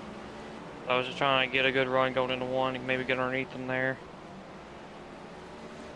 So we move on from that. We on the unfortunate part, the unfortunate disappointment that you would have from Richmond. And we have Martinsville. I know you guys are about to qualify now, so we'll let you go in just a moment. But start this race. So walk us through what's your plan for Martinsville, and how can you come ready from towards the back, as you will have to be starting towards the back because of the inverted start for tonight, according to owners' points. I asked them about the invert, and they said they weren't doing it. Jesus. Okay. I don't know. It was not an be invert fun for the to do race. this. I guess inverting of the standings is what it was. Gotcha. But I'm sorry. Yeah, go ahead. Let us know how can you then come from the back? What does that change up in your game plan then? I'm gonna need a lot of patience.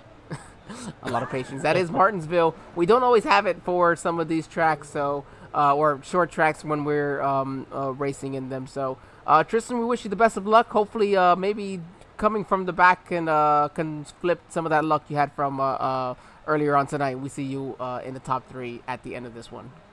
I doubt that, but we'll try. We can always hope for you. Good luck, buddy. And again, hopefully we can talk to you at the end of this race. All right, man. Have a good one. Alrighty, so that was. Hold on here, 1 second. Stand by. So, yes, that was for the 19 of Tristan Bailey. And so, as we mentioned, what happens is that they have inverted not the finishing position of the Richmond race. What we're doing is they inverted the point standings. The reason why they did that is because actually Richmond has mentioned that race was determined by the point standings. So instead of inverting the field, they just inverted how they did qualifying previously. I like that. I don't mind. That puts a lot of these drivers we don't get a chance to talk about much up front, and then some of these drivers in the back who are going to have some work to do to try to make their way back to the front of the field. Well, all right. So as we get ready for the second leg of our doubleheader, we got 150 laps coming at you from Martinsville, Virginia. And here's the thing. Here's your starting lineup as Matthias Busqui. I'm not French. I'm not going to try. Nelson to his outside. Nathan Christensen will start in the inside row number 2. Tim Henderson and at number 99 for Trackhouse Racing. He will start P4. Michael Gervey and then number 24 JGR. And to his outside there in row number 3 will be Mike Iskander. Tyler Bentley and that number 34 that loves Ford. He'll be starting inside row number 4, and to his outside will be Larry Fairman. And then number 10 for Stewart Haas Racing will be Jared McCauley. And to his outside will be Curtis Kelly. And then number 42 for Legacy Motorsports, Charles Robertson in the number 54 car. He'll start next to Bob Wyckoff here in that 12th position. And my broadcast partner here in 3 hours and 20 minutes time here at 10:15 Eastern, Matt Metler will start 13th, and Shane Griffin will start to his outside in number 14 and that number 11 Toyota. And the 21st in the 15th spot in the number 21 car, we will have Shane. No, sorry, Chris Smith. Yeah, we just had our entire everything just kind of reset on us there as we're getting ready to get started. Adrian Arenas will start 16th. In the number 17th position, in that number 12 car will be the Chief Cook and Bottle Washer here at iSNF Cup Series, and that is Rhea Ferris. Michael Everhart will start in the 71 car to her outside. And the next row, starting 19th, will be Steven Sear, and starting his outside will be John Hopley. Jeff Weimer in that number 2 car will start next to the 77 car of Jack Yeagerman. Justin Barkley in the number 22 car will start 23rd, and to his outside will be Rosa Laszlo. Chris Van Maastricht will start 25th. Michael Hagstrom will start 26th. Franz Bergschneider will start 27th, and Jackson Carr will start P28. Christian Delgado will start 29th, and Isaac Wilson will start 30th. I'll take over here for you quickly. Joey Maines, Tristan Bailey gonna make up row 16. Charles Boucher and Angel Hernandez for row 17. Row 18, Robert Lynch, Chase Harden, Matty Forens, Shane Posey, and then Richie in that number 41 for Stewart Haas Racing. We'll round out your field there in the 39th position. And we go to the Geico restart zone. We are green flag racing for our second doubleheader of the evening. And I think they're going to go ahead and actually call off this. No, okay. Caution. Nope, we're going green. It said caution and then it went away. So I guess we are green flag. Nope, we're caution. Nope, it is caution. Okay. That means Barney did not like the start. No, Barney did not like the start. There you go. Now it's going to come up here for our. It may have even. Caution may have been thrown right before they went green. I don't know if these laps are going to count. It's saying 0 cautions, but we'll have to see if it counts these laps or not. I think so. And, you know, Angel, this here in Martinsville is going to be jet planes and the gymnasium here. As, you know, Barney did not like to start there, and the 15-year-old out of St. Philibert, Quebec, Canada, has got 3 starts on the young season here. And he did not finish one race, so.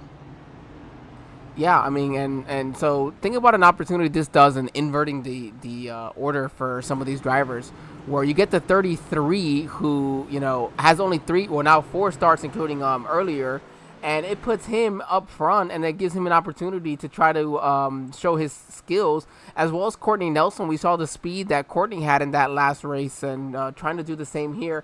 I think some of these here's some of these other drivers further back. I think they were trying to wait on the pace car. So of course live timing is going to be a little bit kind of funky right now with just, you know, the timing of the caution itself.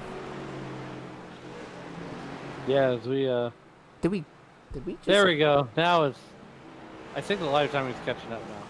But I did we just have a wreck though? I have no idea. We may have just had a wreck. Hold on, everybody. Let's go ahead and just back out of this. Let's, Oh, yeah, the 17 of Larry Fairman is sideways in the front stretch.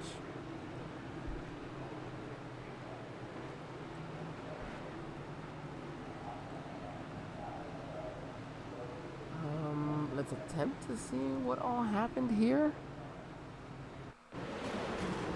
Oh, okay, okay. I think we're just a little bit,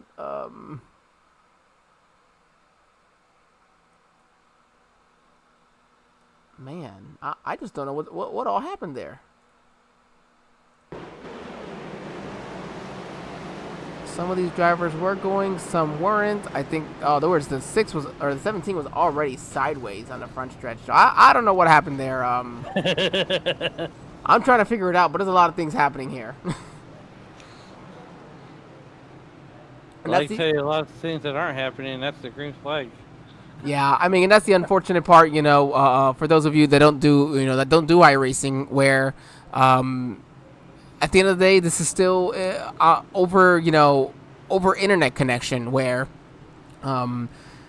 everything is still an algorithm where it's technically assumed, and so the timing of a lot of this stuff, it can really throw off, and so you have to make sure that everybody's exactly where they need to be before you go green flag racing, just to be fair, you know, to all these drivers and where they're starting. So an interesting start for some of them, and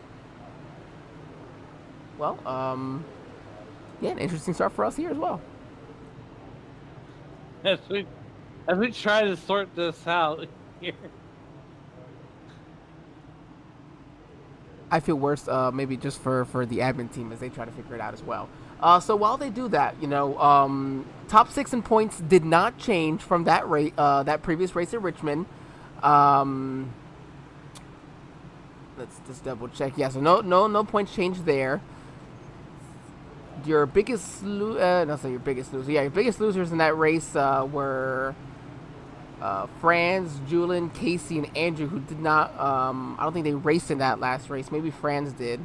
But a lot of these drivers making up spots as well. Rosa going up 1, Adrian Arenas up 2, Jackson Carr up 4, and Jagerman actually up 5 spots from his top 10 finish, I believe. So nice boost for him. That was only his that was his fourth top 10 of the season as well. Yeah, you're absolutely correct there, Angel. As we are trying to figure out why the front of the field keeps catching the back of the field, and where is the pace car? That is a good question. Where on track is the pace car? Let's go. Oh, is that it? No. No, Yeah. that's the Shane Griffin and the 11 machine. Is there a pace car?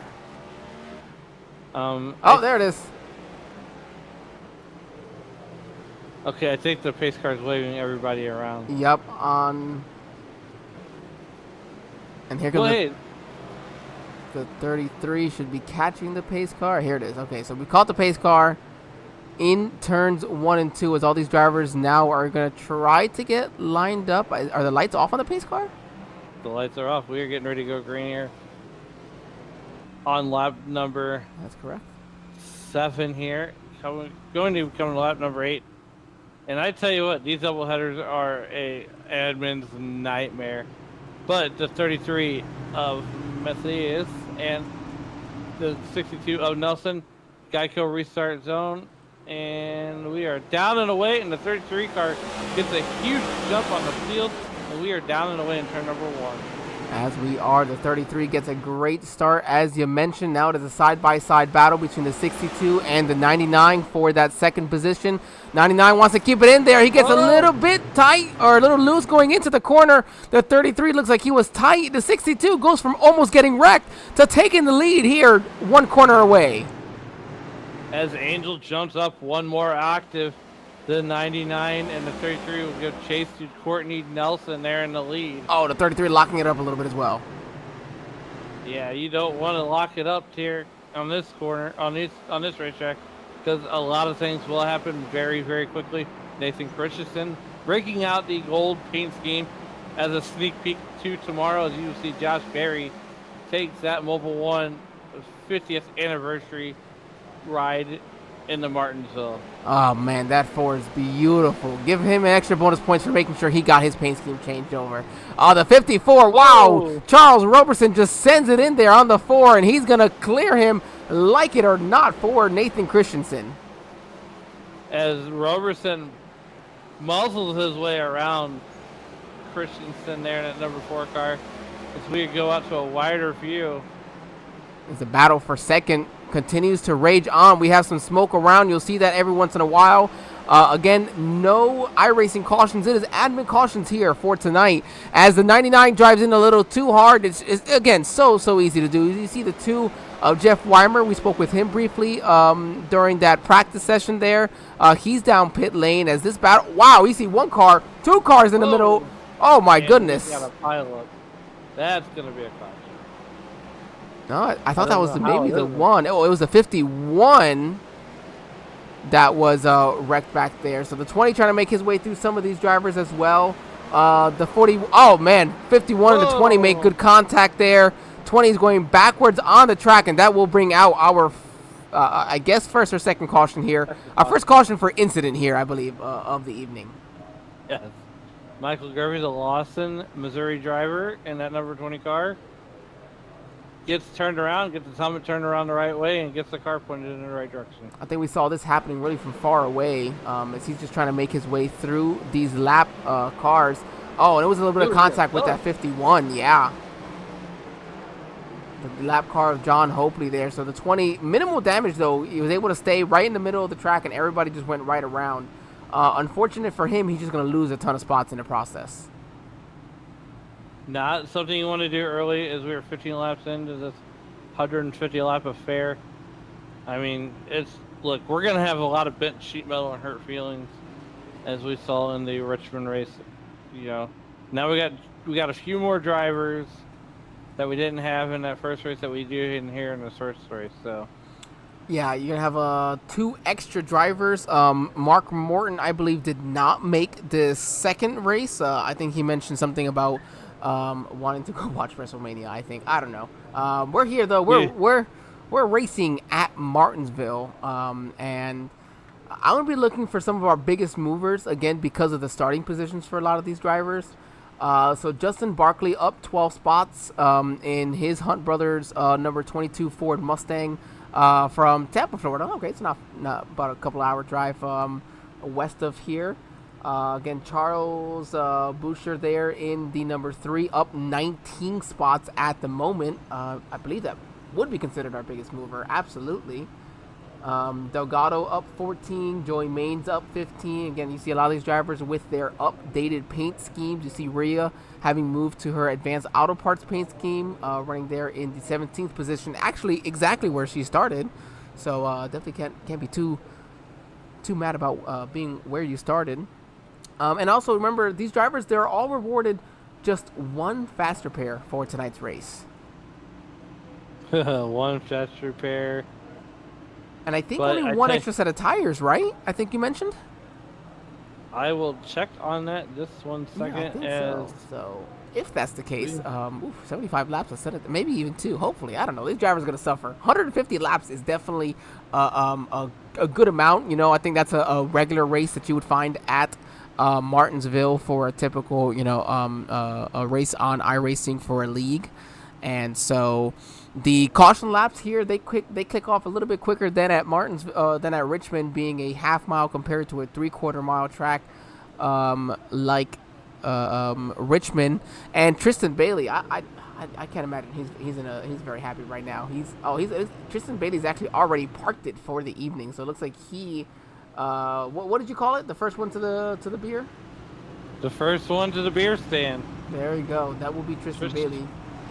Tristan Bailey wins the race to the beer stand, and unfortunately, that's the only race he'll win tonight.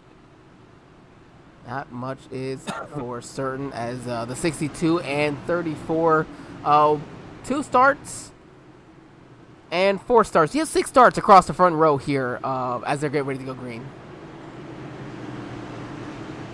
Nelson Bentley on the front row here on lap 20 as the restart commences, and we are down and away.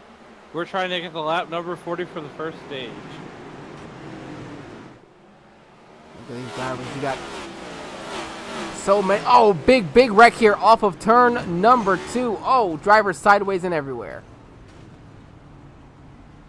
And we got our third caution, second for cause here as we get to the replay here. Right, let's see what all happened. That's not where it happened. Back here. Oh, okay. Well, right spot. Oh, the 60 of Matt Metler gets loose up top, but that doesn't seem that wasn't the cause of the caution itself. Oh, the 2 off of the front bumper of the 13. I think that was it.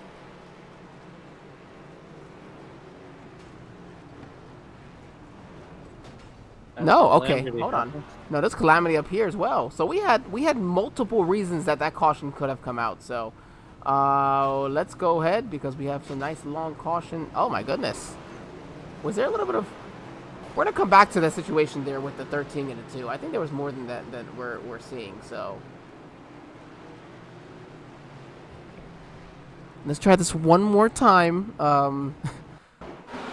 This is now overlooking the 9 of Joey Maines. Oh, a little bit of help from the 38 in front of the 6. The 66 nowhere to go. Oh my goodness. The 45, Angel Hernandez involved in this one. Joey Maines making the highlight reel for all the wrong reasons. And then I would like to jump right back. Whoa! Yes, exactly where I wanted to jump right back.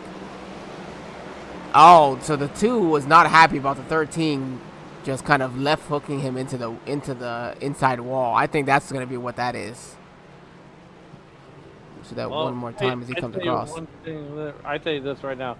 Cannot wait to read the incident report tonight.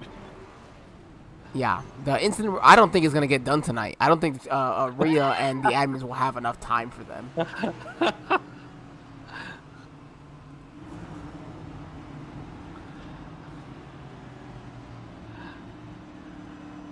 Right, so lap 24 now. Yes, lap 24.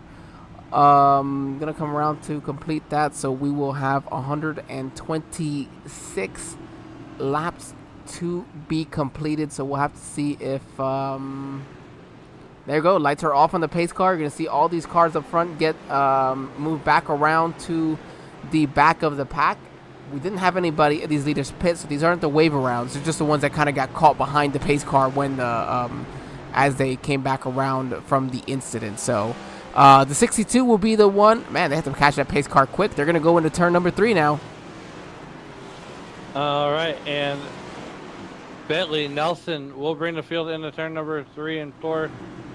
Nelson is on the button, and he is coming to the Geico restart zone. And he is down and away, and we are green flag racing here on lap number 25 of 150. And my God, these guys are just beating the holy crap out of each other right now on this very, very short Martinsville Speedway.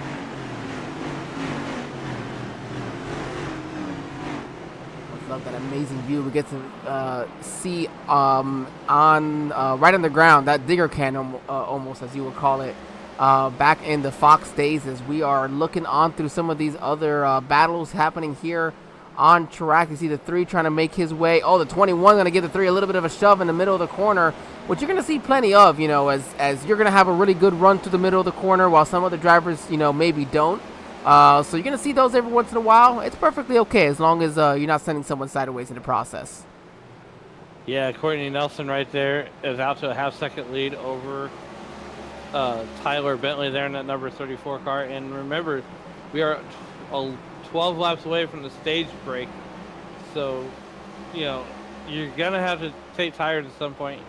You got, you know, 50 more laps here than you did last time, as these guys are definitely going to be driving off into the sunset. And we hear a little bit of a carnage maybe happening back there as the 62 trying to make her way back around the 47. Wow, that was close. Go back here through the field, see if we have anybody else. A little bit of a battle between the 99 and the 14.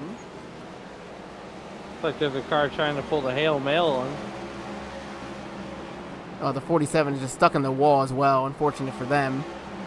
We're just kind of moving our way through the field here. And the 62 now behind the 11, a lap car trying to get past them. Ooh, hang on there, everybody. Right now, Courtney Nelson has started putting cars laps down. And, you know, at some point, as we see it right there, ooh, and Courtney Nelson gets into Rhea Ferris. And that will give the 33 of Matthias the lead there from Quebec, the 15-year-old, as there is a little bit more chaos there in the back. And remember, admin cautions only. If we did have, you know, iRacing cautions. Oh, they're about 4 wide. Oh, the 3 and the 11. Oh, the 3 and 11 make more contact there. Off of turn number 4, they're going to keep it together, and that will bring out our first caution here of the evening.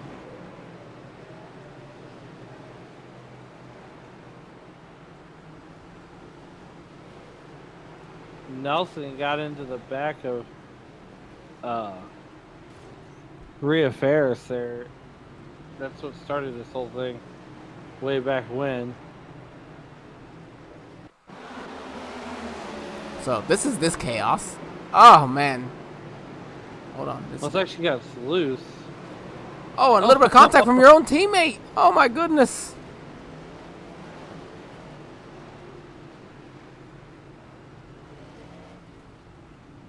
And then you mentioned for the 62. Let's go back and see what all happened to Courtney Nelson, as you said. So Courtney Nelson on the Sunday drive. Rhea Ferris comes up. He drives down. Oh, gets in the back and then gets hooked by Tyler Bentley there in that number 34 car. Yeah, nothing really you can do at that point either.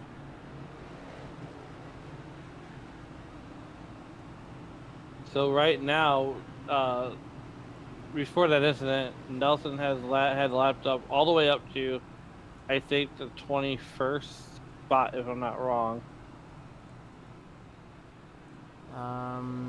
Yeah, the 6 is up to the 21st spot. Oh, Charles up 29 though. Wow. so he had made so Nelson has lapped all the way up to 19th. Oh yes, Ria I'm so. Ferris. Yes, 19th. Yes. Or up to 19th. I'm sorry. Yes, 18th. It is the top 18 that are on the lead lap now. Yeah, so Ria Ferris will get the lucky dog. So 19 cars will be on the lead lap. We'll go back to green. Matthias will assume the race lead from probably a very upset Courtney Nelson. I think that's fair. But yeah, that 33, definitely doing a good job of staying up front. Lost the lead there, but watching some of these issues with the other drivers, gonna go ahead and move around back in to the lead. So not the worst thing for that 33 car is where now almost 40 laps in. Yeah, I mean we're 40 laps in, and here we are. We're gonna be, absolutely. They're body slamming each other. I mean, look, it's crazy.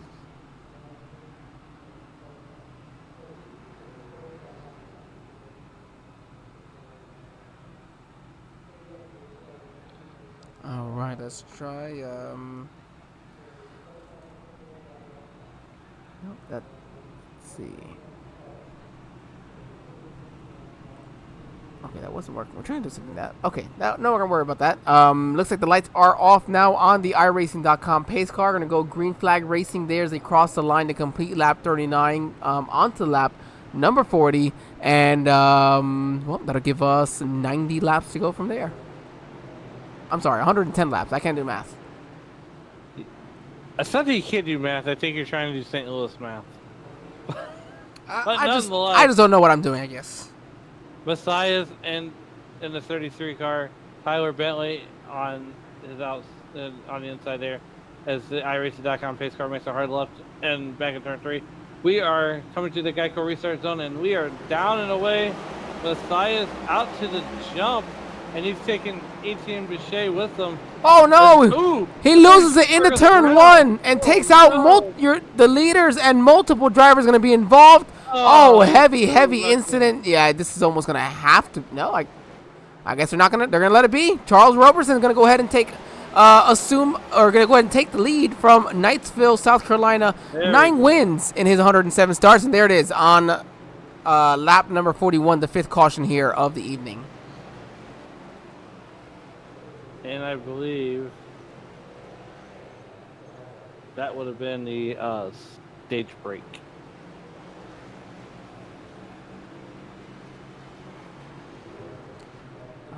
Right. 40 and 80. All right. So, I'm sorry. Go ahead. That would make Charles Roberson your stage 1 winner here from Martinsville, Virginia. I want to do something while we're under caution here. Where is Miss Rhea Ferris? I almost called her Rhea Ripley. Holy cow, I'm in WrestleMania mode. Anyway. Ooh, buddy. Somebody's trying to go watch something else here. Charles Roberson from first is actually going to make his first way down pit lane. Let's see here. I want to get some clarification from Rhea on who actually won the stage. So I wonder if she's driving down pit road or trying to get her lap back. But we're gonna bring Rhea up here into the booth real quick for a hot minute, Angel, if that's okay with you. Rhea, it's Alan and Angel in the SRM booth. We're under our 5th caution here tonight. Was that what we want to know is was that the stage or? Yes, that was stage. Yes. Okay, so a lot of carnage going on tonight, and boy, I told Angel, I said I cannot wait to read the incident reports tonight after the race. Oh yeah, there'll be a lot of tempers flared and boxing matches going on in the pits, and so on and so forth. But it's short track racing, and everyone just needs to keep in mind looking through the windshield. We got Texas next week. We have plenty of spread out spaces there to kind of get them back next week. So Well, we're just, you're not buried too deep. You still got a lot of time to make up here. To make up, you know, you're I, you know, you're down there in the running order right now. Is that, but what's your strategy for maybe getting back up there and salvaging a good finish? well, I'm trying not to use my fast repair too early. I'm trying to fix the steering issue. I'm turned instead of 12 o'clock. I'm pointing at more like 2 o'clock, and that's makes it a little bit harder to drive around here. So I'm trying to stay out of everybody's way. With being such a short track, though, I can't get a whole lot of damage fixed per caution. So I got about 2 minutes left of repairs. Hopefully they'll straighten up the wheel, and we can hopefully get this 12 car pointed in the right direction. Well, from where you're at, there's only one way, and that's up. So we'll go ahead and get you back down to your team. Yes, sir. See you later. Yep. And that was Miss Rhea Ferris, the chief cook and bottle washer. So Justin Barkley gets the lead here as Charles Roberson wins the stage as the iRacing.com pace car is down on the pit road. It'll be Barkley and McCauley here leading the field of green as we come off of turn 3 and 4 through the Geico restart zone. We were down and away.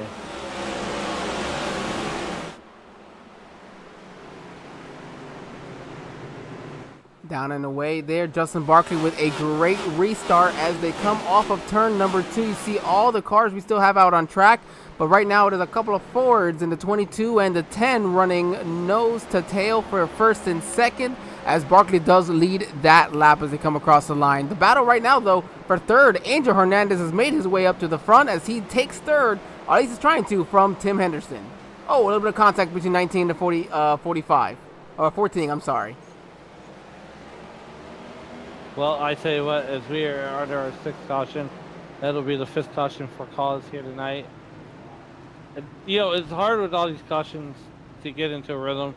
As Rhea Ferris was, as if she was having a bad night, I think I would suspect it went a little worse.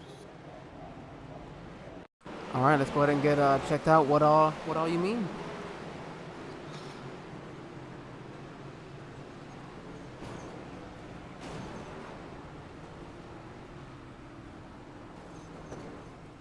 Yeah, that's definitely an unfortunate moment there for her. Right now, 17 cars, however, on the lead lap. Let's see if Jackson Carr will be getting the lucky dog, or if maybe he was involved in that incident as he comes across the line here. Justin Barkley got a great restart. He's looking to get victory number 1 here in start number 38 for himself in the iSNF Cup Series. Yeah, Justin Barkley, 36 starts. Still looking for that first win here, as we got 101 left to go. So, I mean, it's anybody's race so far. And as far as the strategy goes, Angel, I am in survival mode right now. Protect the car, try to bring home in one piece, and what you get is what you get, right? Yeah, I mean, and these cars, they can be tanks, why you can see so many drivers still on track. But how do you stay out of it? We've seen the leader be involved. We've seen the mid-pack, the back of the pack. What could you possibly do, and what would your plan be, Alan, to try to stay out of some of the carnage? Bob and weave. That's the best I can come up with. Bob and weave, and then, just try to not put your car in those bad positions and bad situations.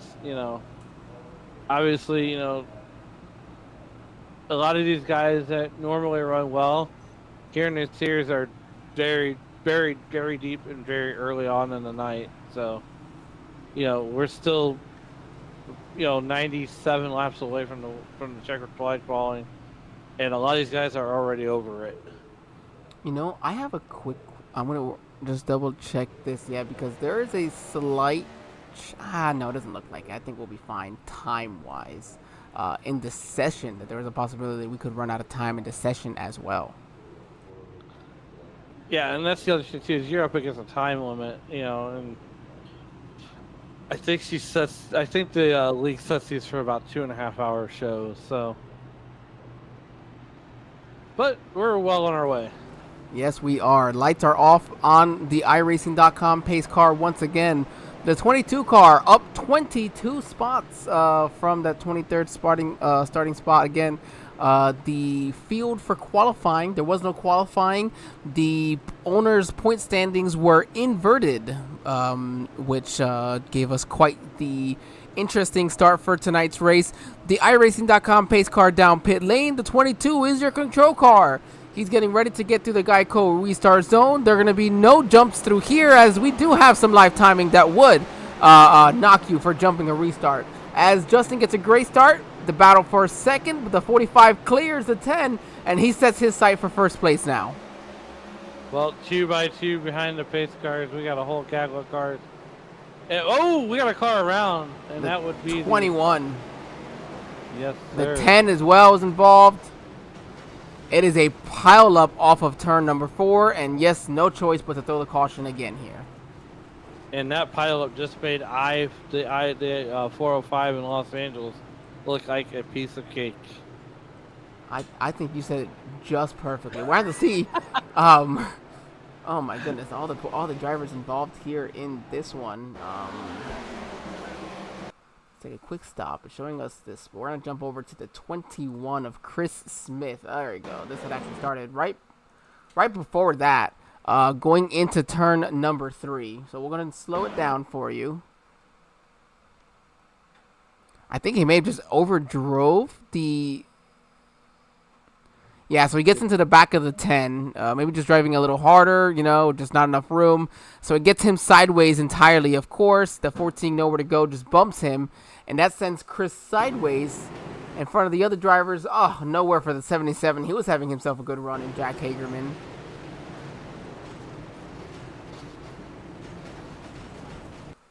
And, well, of course, we see everything from there. Now, what happened to the 10, though? He was running up front.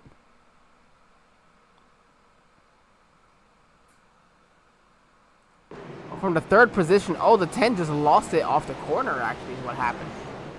Oh, my goodness. And because of everybody come flying through, he got some damage in that. So, unfortunate there for the 10 of Jared McCulley.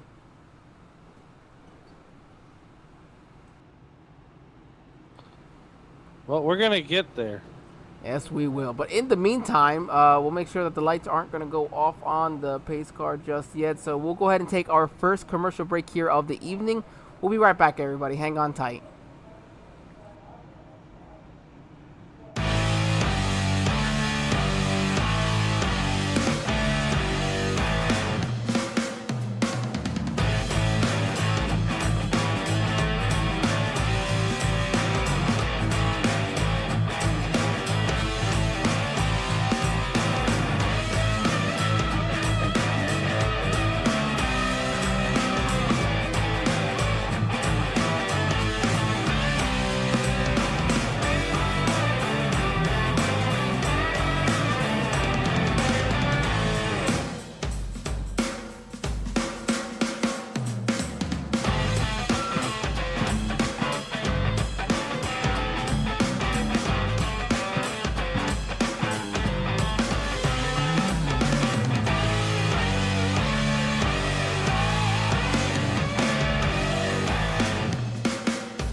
All right, ladies and gentlemen, we are back here live from Martinsville Speedway for the iSNF NextGen Cup Series for their Virginia doubleheader. We had completed a 100-lap race at Richmond, in which we saw the 23 of... Oh, I just lost myself there. I was trying to find where he is on track.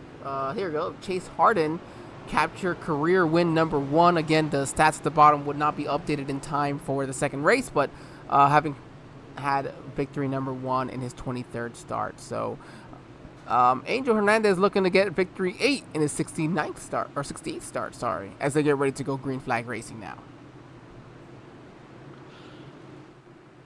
iRacing.com pace car, Angel Hernandez, Justin Barkley on the front row, and we are down and away through the Geico restart zone. Angel Hernandez gets the jump off of Justin Barkley, and he is down and away. And Angel, Angel Hernandez is a tough customer, especially when he gets out front. Yeah, I want to see if any of these drivers have anything for him.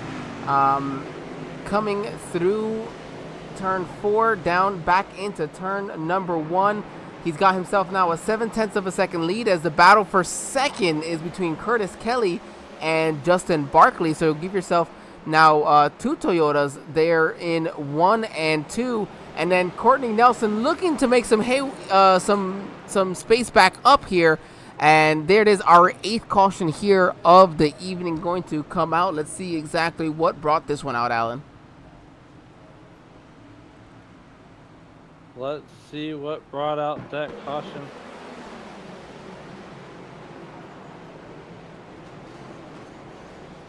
Oh, so that was the 38 of Chris Van Maastricht. Maastricht. Okay, perfect. From Michigan there. So he just got, looks like loose and came down on the 9, which would bring out there our 8th caution for tonight. So we'll have probably give or take 70, lap 70 probably when he come across. So we'll be almost, even then, almost halfway done with this race where, you know, you feel like you have these cautions, but the race still kind of, you know, could be kind of short from that point on, because you might, you know, the more cautions you've had, of course, you have all these drivers get wrecked, get involved in stuff. They're trying to just stay out of it, and you know, so the last portion, the last leg of these type of races is where you can have some of this longer green flag runs where, you know, the race then ticks off even quicker. So it's about time to start getting your way to the front of the field if you can. But right now, I think it's only 15 drivers on the lead lap. Hey, look, at this point, 16, the pace car might lead as many laps as Angel Hernandez. Well, I think the pace car might have the most laps led at this point in time, but you know, that's okay. You know, if who is it? Is it Todd Bodine that drives the pace car, or in NASCAR? I don't know exactly. I think it is. It is, right, Todd Bodine. So we have the virtual Todd Bodine here, putting down some laps. The only times outside of NASCAR truck that he's actually going to lead laps in the Cup Series. Well, I mean, that's fair. Well, I guess, yeah. He's got the experience here at Martinsville. So for those of you joining us in our YouTube chat, once again, thank you. Let me know who you're rooting on. We'll see if we get an opportunity to jump on and chat with them as well. As we mentioned, 16 cars now on the lead lap. Tim Henderson, 25-year-old, and only his 4th start. From Syracuse, New York. So he is the one who just got his lucky dog to make him the 16th car on the lead lap. Let's see some of these other drivers we haven't had a chance to talk much about. This 14 of Adrian from Madrid, Spain, in 12 starts. He's got 5 top 10s and 2 DNFs. And we had a chance to speak with Matthias. Charles Roberson still there in 7th. Jack Jakerman without a front end, but he said, you know what? I don't care. I'm gonna stay out here anyways. I had a good points day with the top 10 previously. Gonna try to do the same again. And then Jackson Carr and Rosa Laszlo will round out our top 10. Nice, very nice.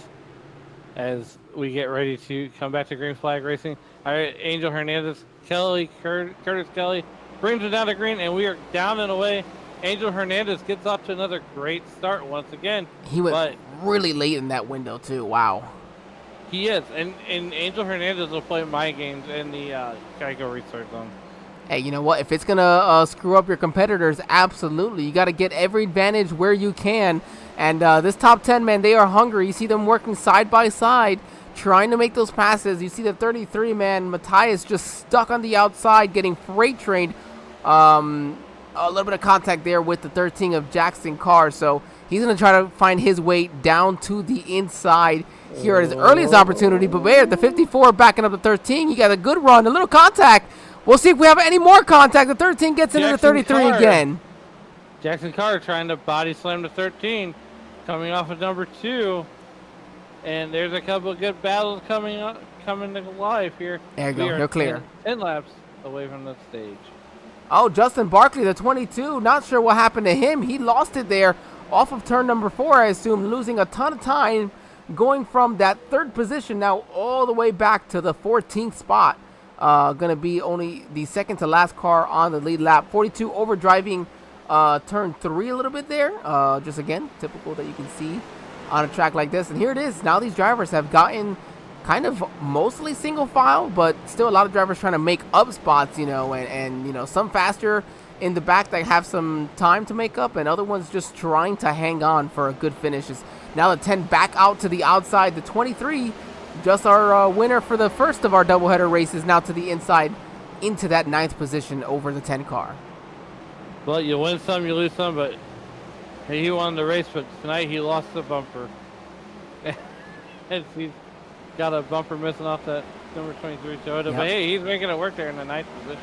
Yeah, you know, we got a couple modifieds. I think there was a doubleheader at Martinsville today for the modifieds in Xfinity, wasn't there? So, the 33, 77, a little bit of contact. Oh, and that's going to send him right to the wall. He's going to be stopped in the middle of the track. Oh, everybody's trying to get around him. I don't know. This is going to bring out a caution. Looks like he's able to get back around. So no. Oh, there will be a caution now. Oh yes. Man. Oh, poor Rhea. Oh, the 45. Your leader was just trying to make his way through there. Angel Hernandez barely gets through. All right. So this is already well after it happened. So we see here a little bit of contact with the 33, it seems like. And 33 is trying to cut down behind him. And I think maybe just let's try to get a different view of this. No, that's not what we're doing. There we go. Where 33 is trying to cut down, and I think the 77 was just a little bit tight into the corner. And just that contact there, the 77 has to check back up again. 33 to his inside. A little bit of a bush, and that's going to send the 77 sideways. You see him trying to lock it down, but there's just nothing you can do at that point. Contact with the 23 sends him up into the wall, and just chaos, of course, ensues from there. Not as bad as it has been, but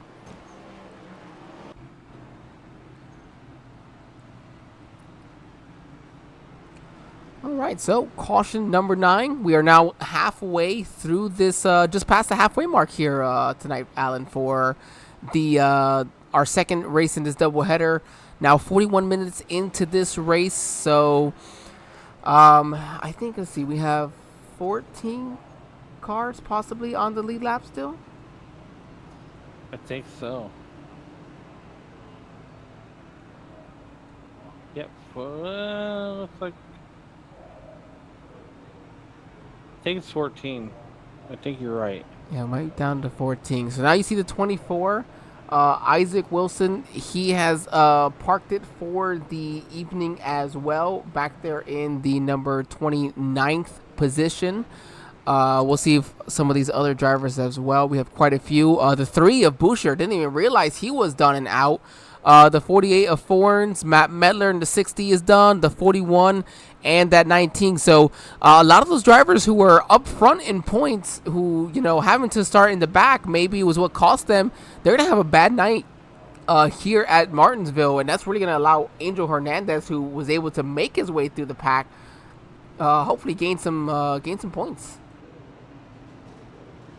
I mean, yeah. Granted, you know, he's probably the last guy everybody wants to see running up front. Having had a 115-point lead coming into this race. And, of course, Charles Etienne is being that driver that's going to really suffer from that, coming in second here. 44 points ahead of Christian Delgado. So Delgado will be looking to try to make up some time on him. But, unfortunately, points-wise, but Delgado's right now in 22nd, so not having a great second race here in Martinsville. Yeah, Christian Delgado finishes on the podium in Richmond, and he would love to go back to that racetrack so he could get a good finish. But nonetheless, we are going to go ahead and go double file down the back straightaway. Angel Hernandez, Courtney Nelson. Angel has made his way back up to the second spot there.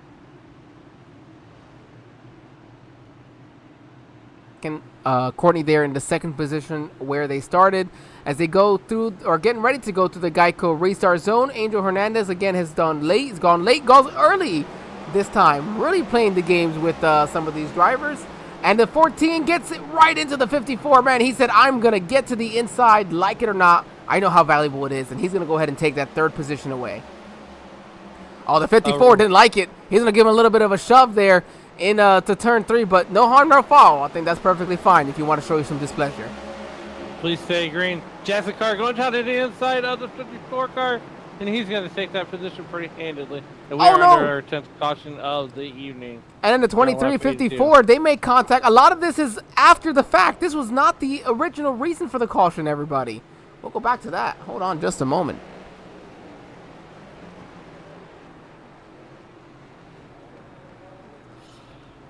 I think this may have involved Curtis Kelly. No, this would not have involved Curtis Kelly. So, go back here maybe to 99, see if he had a good view of what happened.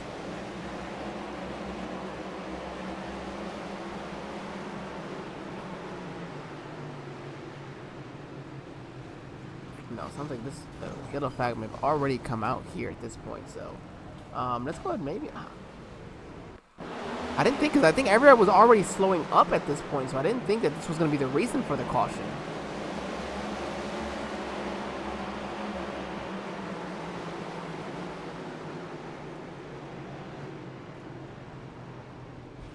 Oh, we're having a rough night here. Yeah, for the 33. Oof.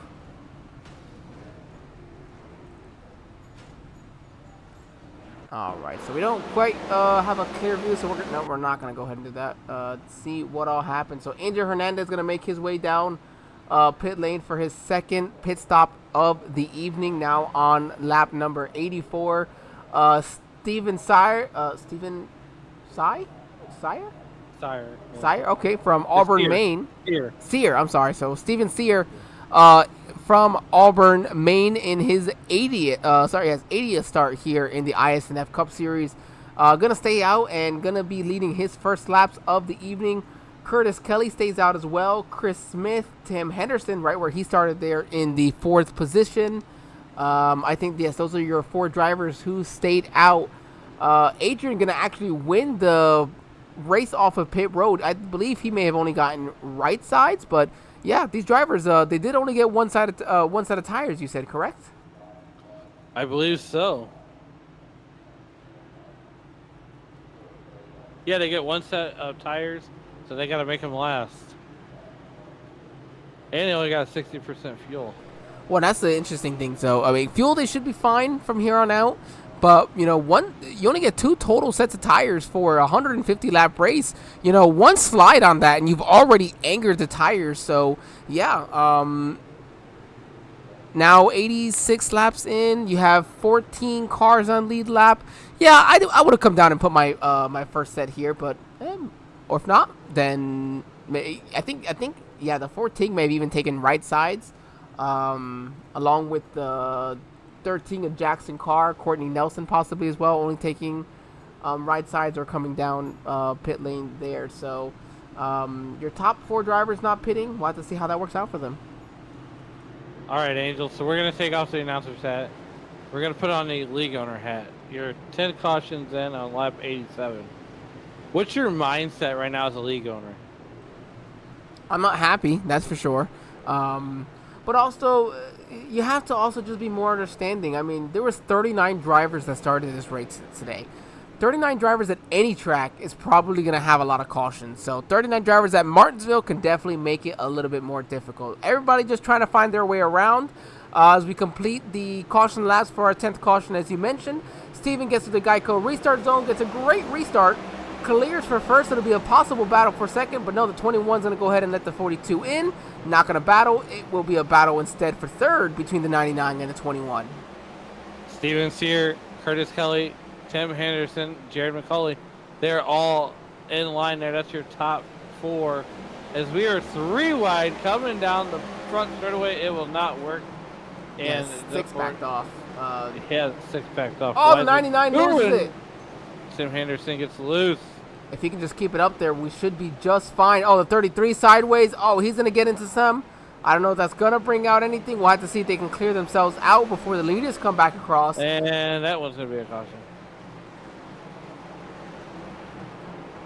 Okay, yeah, you do have one car up off of turn 2. Seems to be okay for now. As this 42 does not want this caution to come out. He's on that bumper of the 5, and there it is. That left caution will come out here. Oh, no. 11 and 10 for cause. When is the next stage break again? I almost forgot. 100? It would have been at 80. It was at 80. I'm sorry. Yes, we did miss it. It would have been at the 80 mark. Yes. I apologize, everybody. We didn't get a chance to tell you that. We are behind. I'm a half second behind tonight. I tell you that. That's not because of WrestleMania. You know what? It's been a long day. Yes, it absolutely has been a long day. You mentioned it yourself. You had to work today as well. Yeah, 9 to 5 job. Needed had an AC at work that needed some TLC, some tender love and care. So, you know, the life of a maintenance technician. The life of a maintenance technician. You mentioned it exactly. The 6 here. I think the 10 has the. Oh my goodness, the 10 has the biggest incident there. Yeah, let's go back and find out. Oh man, the 10 is not having a great night in Jared. Oh, he tried to gas it up, I think, and then it just came right in front of the 38, the 12, the 16, the 6, and that's where the rest of the issues come up there. So the 10 now down on pit lane, getting it towed, and that did bring out caution number 11 of the evening. So let's go and give a quick 20-second break for our iSNF identification, as one would say, as they do have a brief little commercial. Let's go ahead and bring it on over for their league painter, as one would say.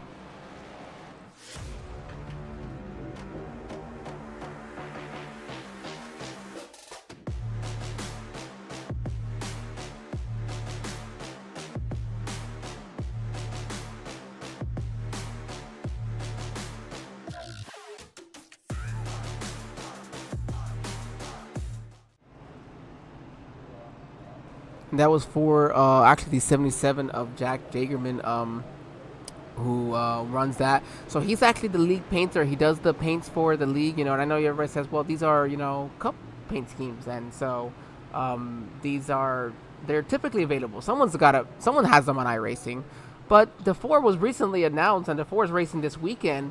So we had to make sure we still had it, and that's what this league is great about. And you love seeing that 4. Shame that he's not having the night he may have wanted. But yeah, having an opportunity to see these beautiful paint schemes as quickly as we do, big shout out to that 77 and his company for doing that for iSNF. Exactly.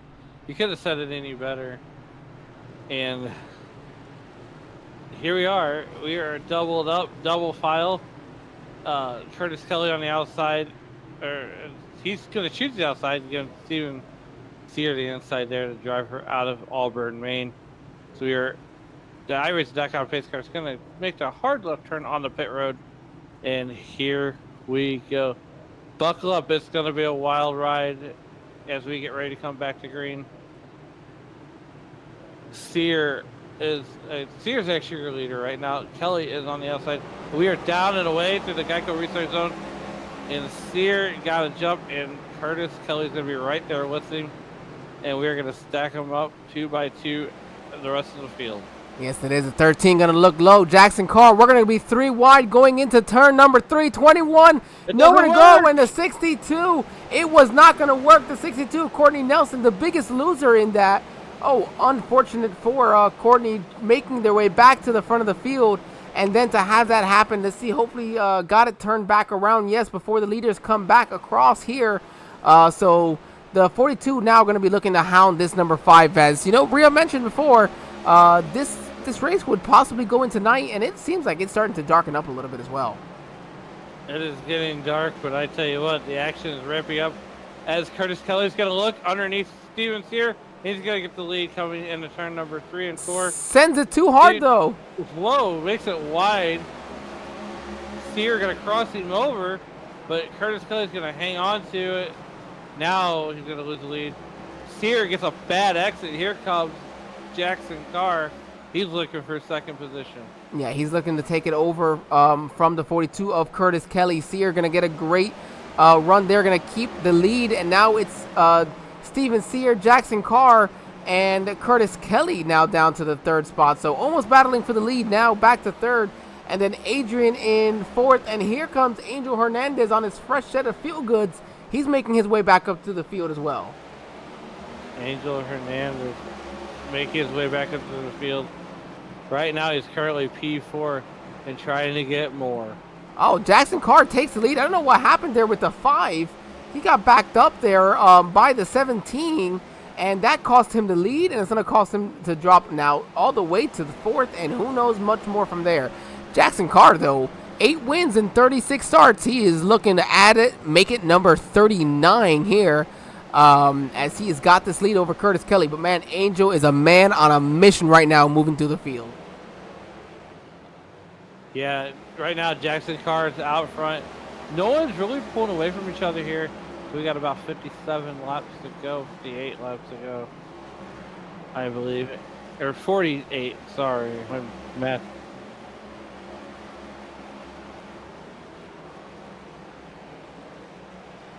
Oh, yeah.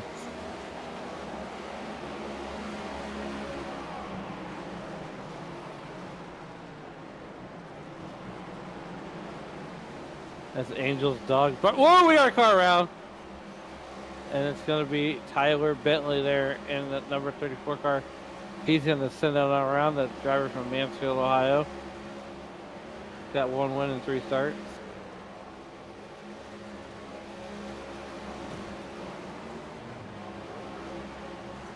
Sorry about that, everybody. Dog started barking, and that's where I got lost a little bit.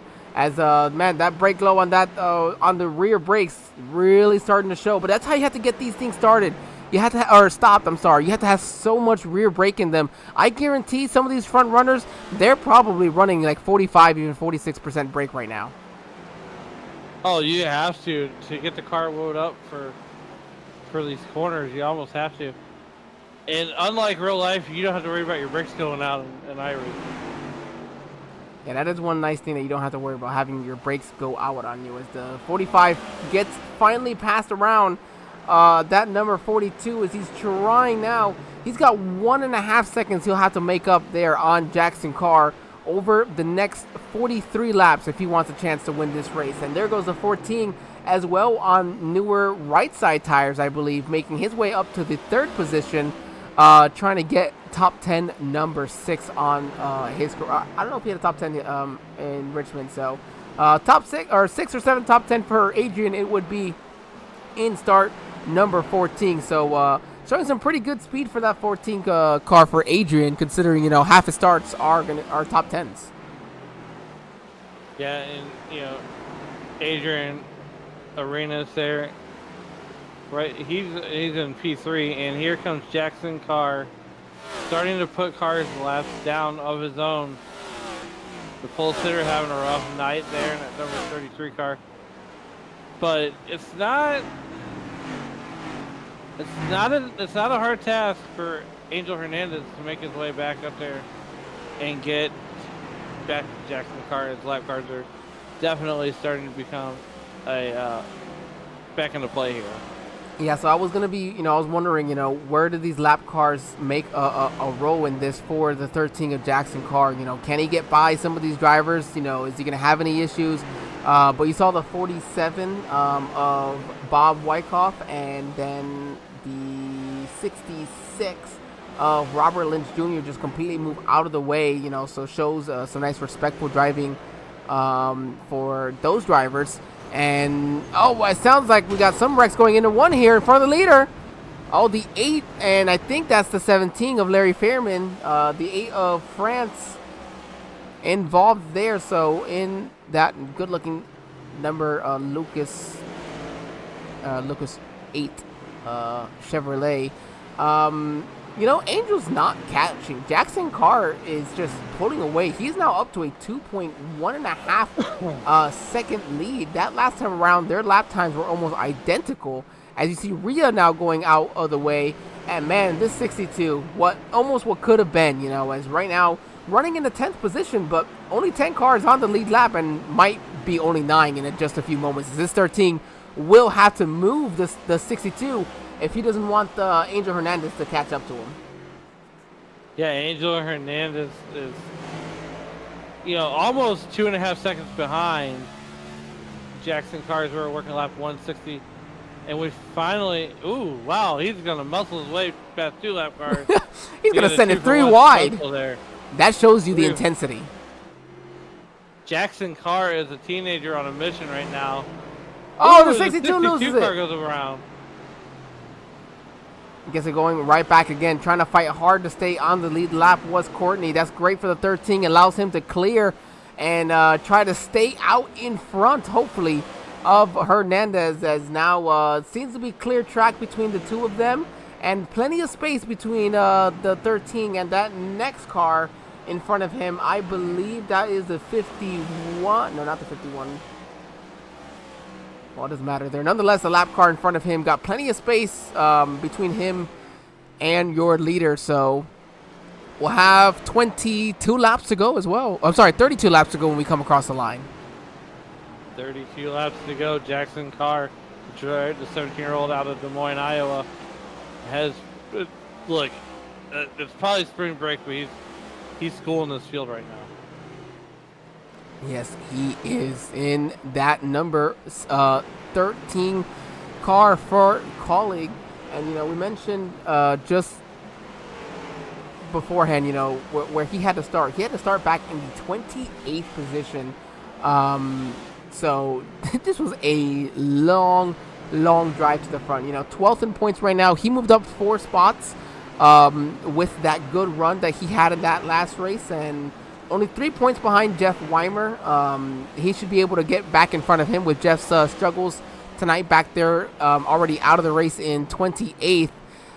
So this will be a great points day for Jackson already, you know, just moving up 4 spots in that Richmond race, and an opportunity to keep moving up from there as well, because the 9 of Joseph Maines has also had issue. So some of these drivers in front of him in points having issues, but oh my goodness, right now he's having some of his own trying to get past some of these lap cars. Absolutely correct. As Jackson Carr is put almost 2.5 seconds on, you know, Angel Hernandez, and still he's just picking cars off, you know, working the outside, working the inside, and that car, Angel, looks really comfortable.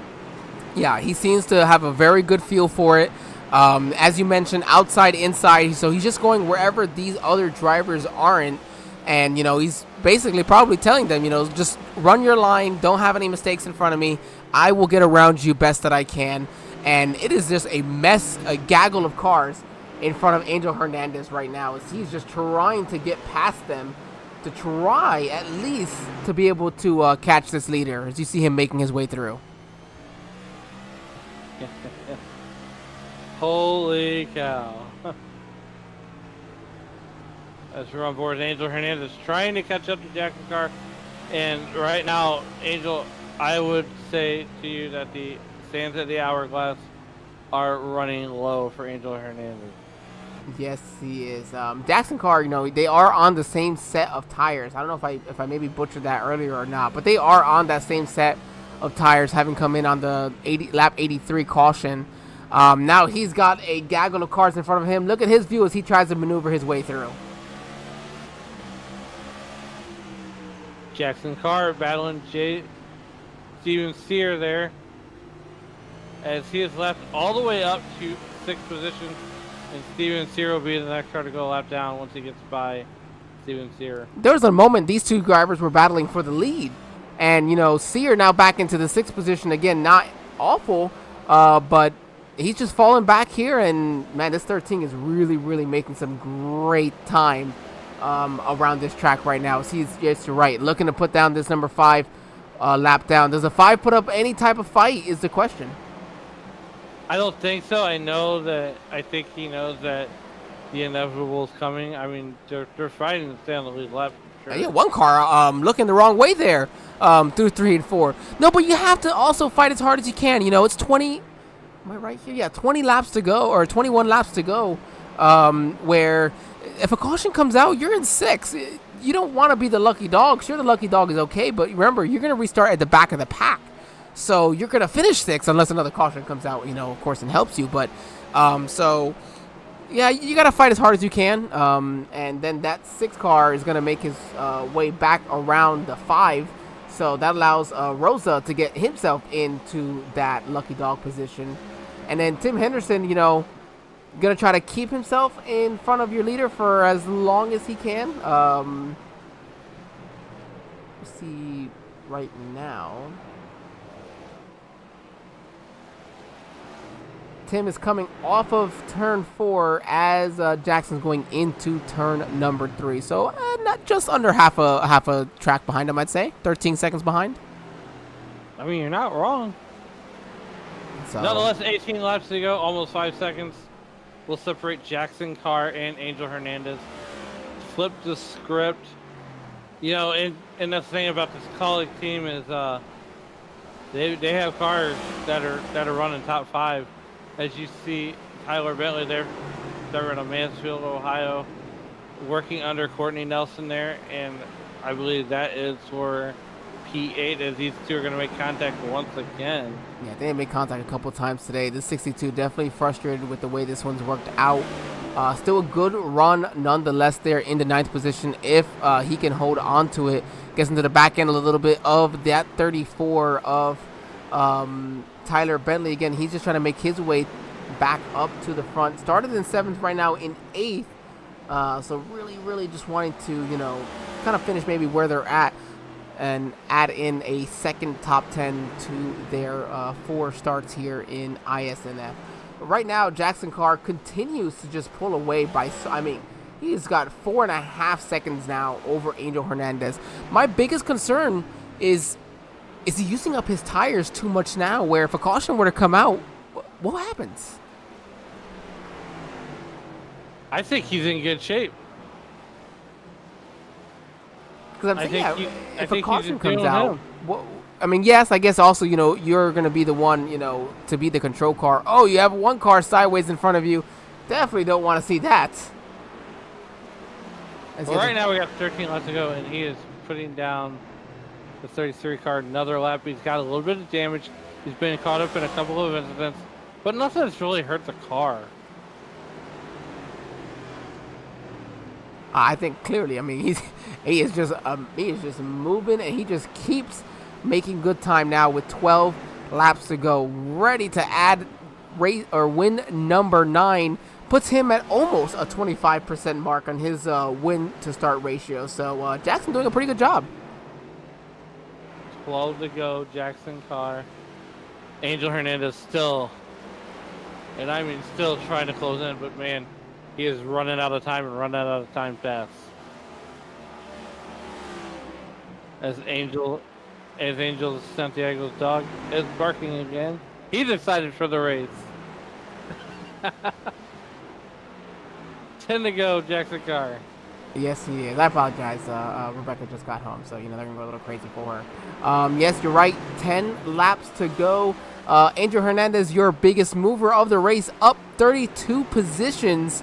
As you see Jackson now, he's up 27 himself, so he's had a great run through the field as well. So, you know, running a little bit of a different line, looks like running a little bit higher, definitely not a bad thing. And it's also good for Jackson that he's had to fight through some of this lap traffic, so he also really knows where his car will and won't work.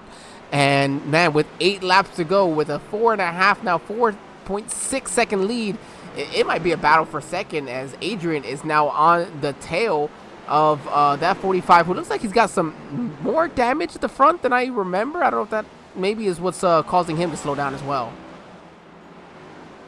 I mean, who knows? As these two are getting ready to slug it out with 7 to go.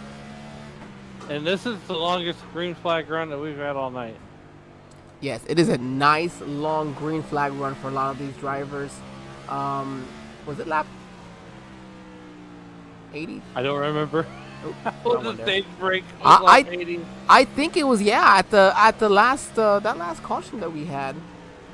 That was lap 93. 93, yeah. So that was it. We've been green flag since. Man, this 14 is really gonna have to work hard to get past this 45 as well. Arena's trying to get past. We got 5 phalanges in the air for Jackson Carr back up there at the front of the pack. And Arenas is working very, very hard trying to get around Angel Hernandez. Angel Hernandez is not making it easy.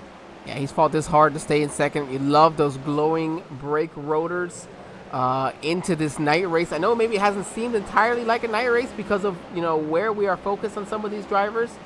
But yes, you can see the night coming in. See that beautiful sunset as Jackson Carr comes across. You see him come down into turn number 1 in just a moment. As there it is, now coming into turn number 1 with 3 laps to go. Jackson Carr 3 laps to go, like Angel said, down the back straightaway. Coming to turns 3 and 4, Barney will have popsicle sticks in the air as Jackson Carr comes off of turn number 2, 3, and 4. 2 to go. 2 laps to go. The battle is maybe for second between the 45 and that 14. The 13 gonna drive it down into turn number 3. Man, there's not even enough time for the rear brakes to cool down. They're still hot down the stretch. 1 to go. Fine. Take us away here, Alan, for the iSNF Cup Series race. Jackson Carr for the final time brings it out to turn number 3 and 4, or 2 and down the back straightaway, into 3 and 4 one more time. He's gonna get held up big by lap cars, but that won't matter. Out of turn number 4, Jackson Carr, 17 years old, out of Des Moines, Iowa, will pick up his 9th win of the season here in Virginia for the Virginia doubleheader. Congratulations to Jackson Carr, Angel Hernandez, and Adrian San Jose Arenas will round out your podium tonight.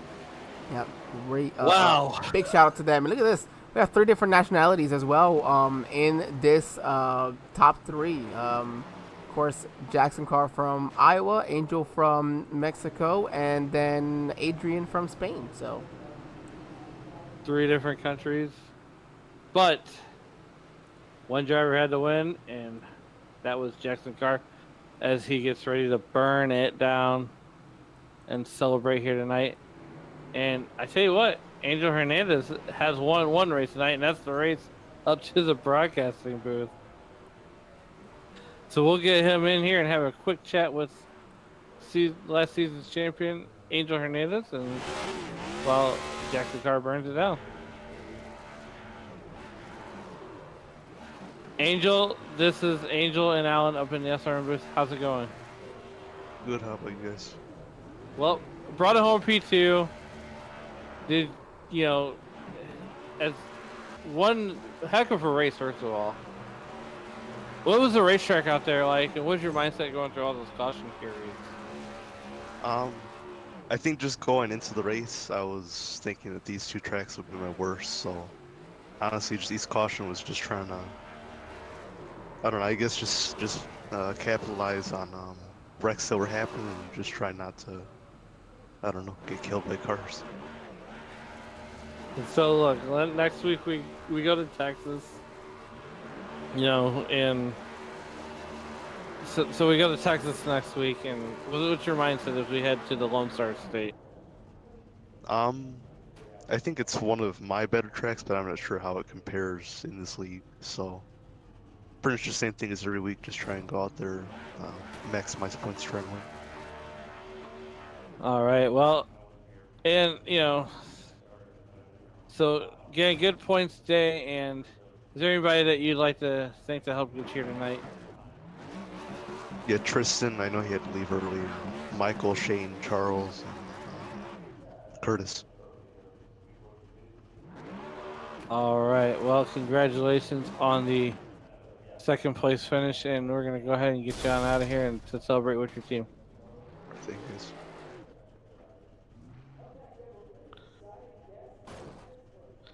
And that was Angel Hernandez.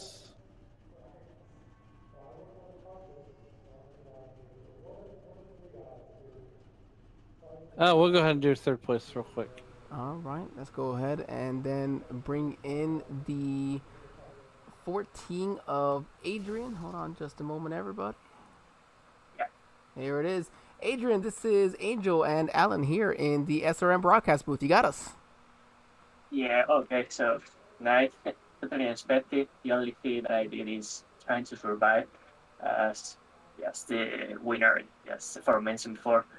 Yeah, I think nothing else to say because anyway, I had a down speed race, had the speed tonight, but we couldn't even do a properly long run. I think the long one was 10, 15, 20 laps, I think, at the end, when most of the drivers just went against each other and basically came up.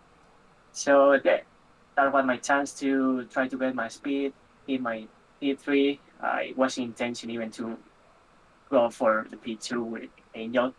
And yeah, just let the laps go and hit my P3 secure, and that's it. Got an important point for myself, for the team, and yeah, I'm just looking forward to the next track next week. Yeah, I mean, and thanks for jumping in with us. You mentioned, a good points day. Can always be happy about that. And you said you're looking forward to next week. How does Texas really fit into your driving style? Yeah, I think I'm pretty confident about next week because I've been getting some decent result in the last 2 or 3 weeks. So yeah, I'm pretty confident about just keep earning some good points in a couple of states and during the race in long pace because I think I get the speed too. Yeah, I'm just trying to get into the top 10, top 12, right for the playoff. So that's the main goal for me. I think that is a very respectable way of doing that. You get, excuse me, sorry, just half of your iSNF starts being top 10, so hopefully you can continue adding to that. Who would you like to thank before we let you go celebrate this podium finish and go relax after what was I'm sure a long doubleheader for everyone? Yeah, I know. So thanks to you guys, first of all, for the amazing broadcast that you're putting in the show every week. Thanks to Ria for making that possible, and yeah, thanks to my teammates as well. They weren't so lucky tonight, but anyway, I'm sure we get some more points next week. Fantastic job again, Adrian. Thank you so much for joining us, and good luck. Enjoy the rest of your week. Thanks, guys. See you. Alrighty. Let's go ahead and bring them on in. Yep, we will do that. Jackson, this is Angel and Alan up in the SRM booth. You got us. Yep, I hear you. You hear me? Yep. First off, congratulations. What a run from lap 93 on. You lapped all the way up to fifth position. Yeah, I knew once we got a long run, it's 40 cars here. It's just not. It's not gonna be clean in any league. It's just, real life. These kind of tracks, they only take usually 20. So once we got to about 20 cars left, and that's what we had for the last run, it got a lot cleaner. So I knew Angel was about my speed, and I knew if we ended up getting a long run, that getting through traffic, I was going to be a lot quicker than he is. Just putting it simply, he's too nice with some of these lappers, and I knew that if I put my nose in, I could definitely put a big gap on him. Yeah, I mean, you're at one point you're almost up to a 4.5 second lead, and it looked pretty tough for Angel to start catching back up to you. But now we move away from short tracks, we go back to 1.5 miles at Texas. What's your mindset as we head to the Lone Star State? I don't have Texas, so I probably won't be there. But the strategy for Texas is definitely track position. It's hard to pass.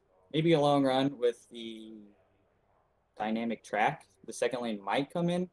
I don't know. So that's one of those where qualifying is going to matter, and it's going to be hard to pass, and you got to play tire and fuel strategy. Well, Jackson, maybe after this weekend doubleheader, maybe an off weekend will do you some good. But in the meantime, is there anybody that you would like to thank to help get you here tonight? Oh yeah, Christian, the team owner here at Colleague. The car was fast today. We had to quick repair it once, but car was good. I'm really glad. Thank you to everybody for getting us that long run. This place is super fun when everybody gets spaced out. So the fifth line PBR. You know, my dad obviously for getting me this Moza. And you guys for putting it on the broadcast. All right, Jackson. Well, we'll see you, if not in Texas, then definitely on the next one. Have a good rest of your weekend and enjoy this victory with your team. Yep, thank you. And that was... I love it when they boo themselves. I know. Oh my goodness, so funny. So thank you again, Jackson Carr, for coming in. We will go over our results here. We just finished speaking with him. 17-year-old winning his 9th win in his iSNF career.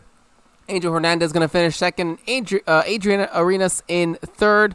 Charles Roberson in fourth. Tim Henderson going to round out the top 5. Tyler Bentley, Courtney Nelson going to finish in 6th and 7th. Stephen Sear, my goodness. Steven Sear, Rosa Laszlo, Jack Jagerman going to round out your top 10. Chris Smith, Justin Barkley in 11th and 12th. Chris Van Maastricht, 13th. Good. All right. John Hopley in 14th. Matthias Busquet, maybe. In 15th. Christian Delgado in the 16th position. 17th to Joey Maines. Robert Lynch Jr. in 18th. Rhea Ferris going to come home in 19th. And then Michael Hagstrom going to round out your top 20. Curtis Kelly, 21st. Mike Iskandar in 22nd. Franz Brett Snyder in 23rd. Shane Griffin, 24th. Larry Fairman, Michael Everhart, 25th and 26th. Michael Gervey there in the 27th position. Bob Wyckoff, Jared McCauley going to make up 28th and 29th. Jeff Weimer rounds out your top 30. Chase Harden, your Richmond winner, not going to fare so well here at Martinsville, going to finish 31st. Shane Posey, 32nd. Isaac Wilson in 33rd. Nathan Christensen and Charles Boucher in 34th and 35th. Matty Fords, Matt Medler, 36th and 37th. Richie Malugani, I don't know, hopefully in 38th. And then Tristan Bailey going to round out your field here in the 39th position. All right. Wow. What a day. What a doubleheader. Alan, I will let you lead this off as this is your usual series. And I know you guys, as you mentioned, heading to Texas next week. Yeah, we're heading to Texas next week. We're going to get out to short tracks. But if you loved what you hear tonight, be sure to hit the like, subscribe, and bell notifications. And you can catch me and Matt Metler here in just a little while, in about 2 hours' time, on Racers Elite as they do their one-off money race here at Talladega. 75 laps, and it's going to be a good show. Oh, yes, that'll be a great show to do. And and Matt, instead of taking me out on the racetrack, he can hang with me in the broadcast. There you go. That's the spirit. Don't take me out on the racetrack. Let's go do another broadcast. I love it. So, as you finish up the second leg of your day and get to go relax, I'm going to go get geared up for the final leg of my marathon here. Yeah, Alan's been definitely on a marathon. Gonna work his 9 to 5. Gonna have a double header, and then gonna have a third one in a couple of hours. So, Yes. big shout out to you, Alan. Everybody here on the Sim Racing Media Network that allows us to do this. Of course, everybody with iSNF, Rhea. Thank you for making our job so easy. I can tell you, she's so communicative before every race, and wants to make sure that we are all good to go as broadcasters. So again, big shout out to you. Shout out to everybody racing in both of the races tonight, and everybody in our YouTube chat for joining us. So thank you again for a great evening. Enjoy the rest of your weekend. Make sure you all join Alan and Matt here on Racers Elite this evening at 10. Have a great night, everybody. We'll see you at Texas. What you got for us, Alan? I'm sorry. That's it. And tomorrow night, join Matt and Dave Regal as they bring you the call from Martinsville Speedway also. Ooh, yes, absolutely. More Martinsville action tomorrow night. Thank you again, everybody. Have a great night, and thanks for joining us for tonight's doubleheader.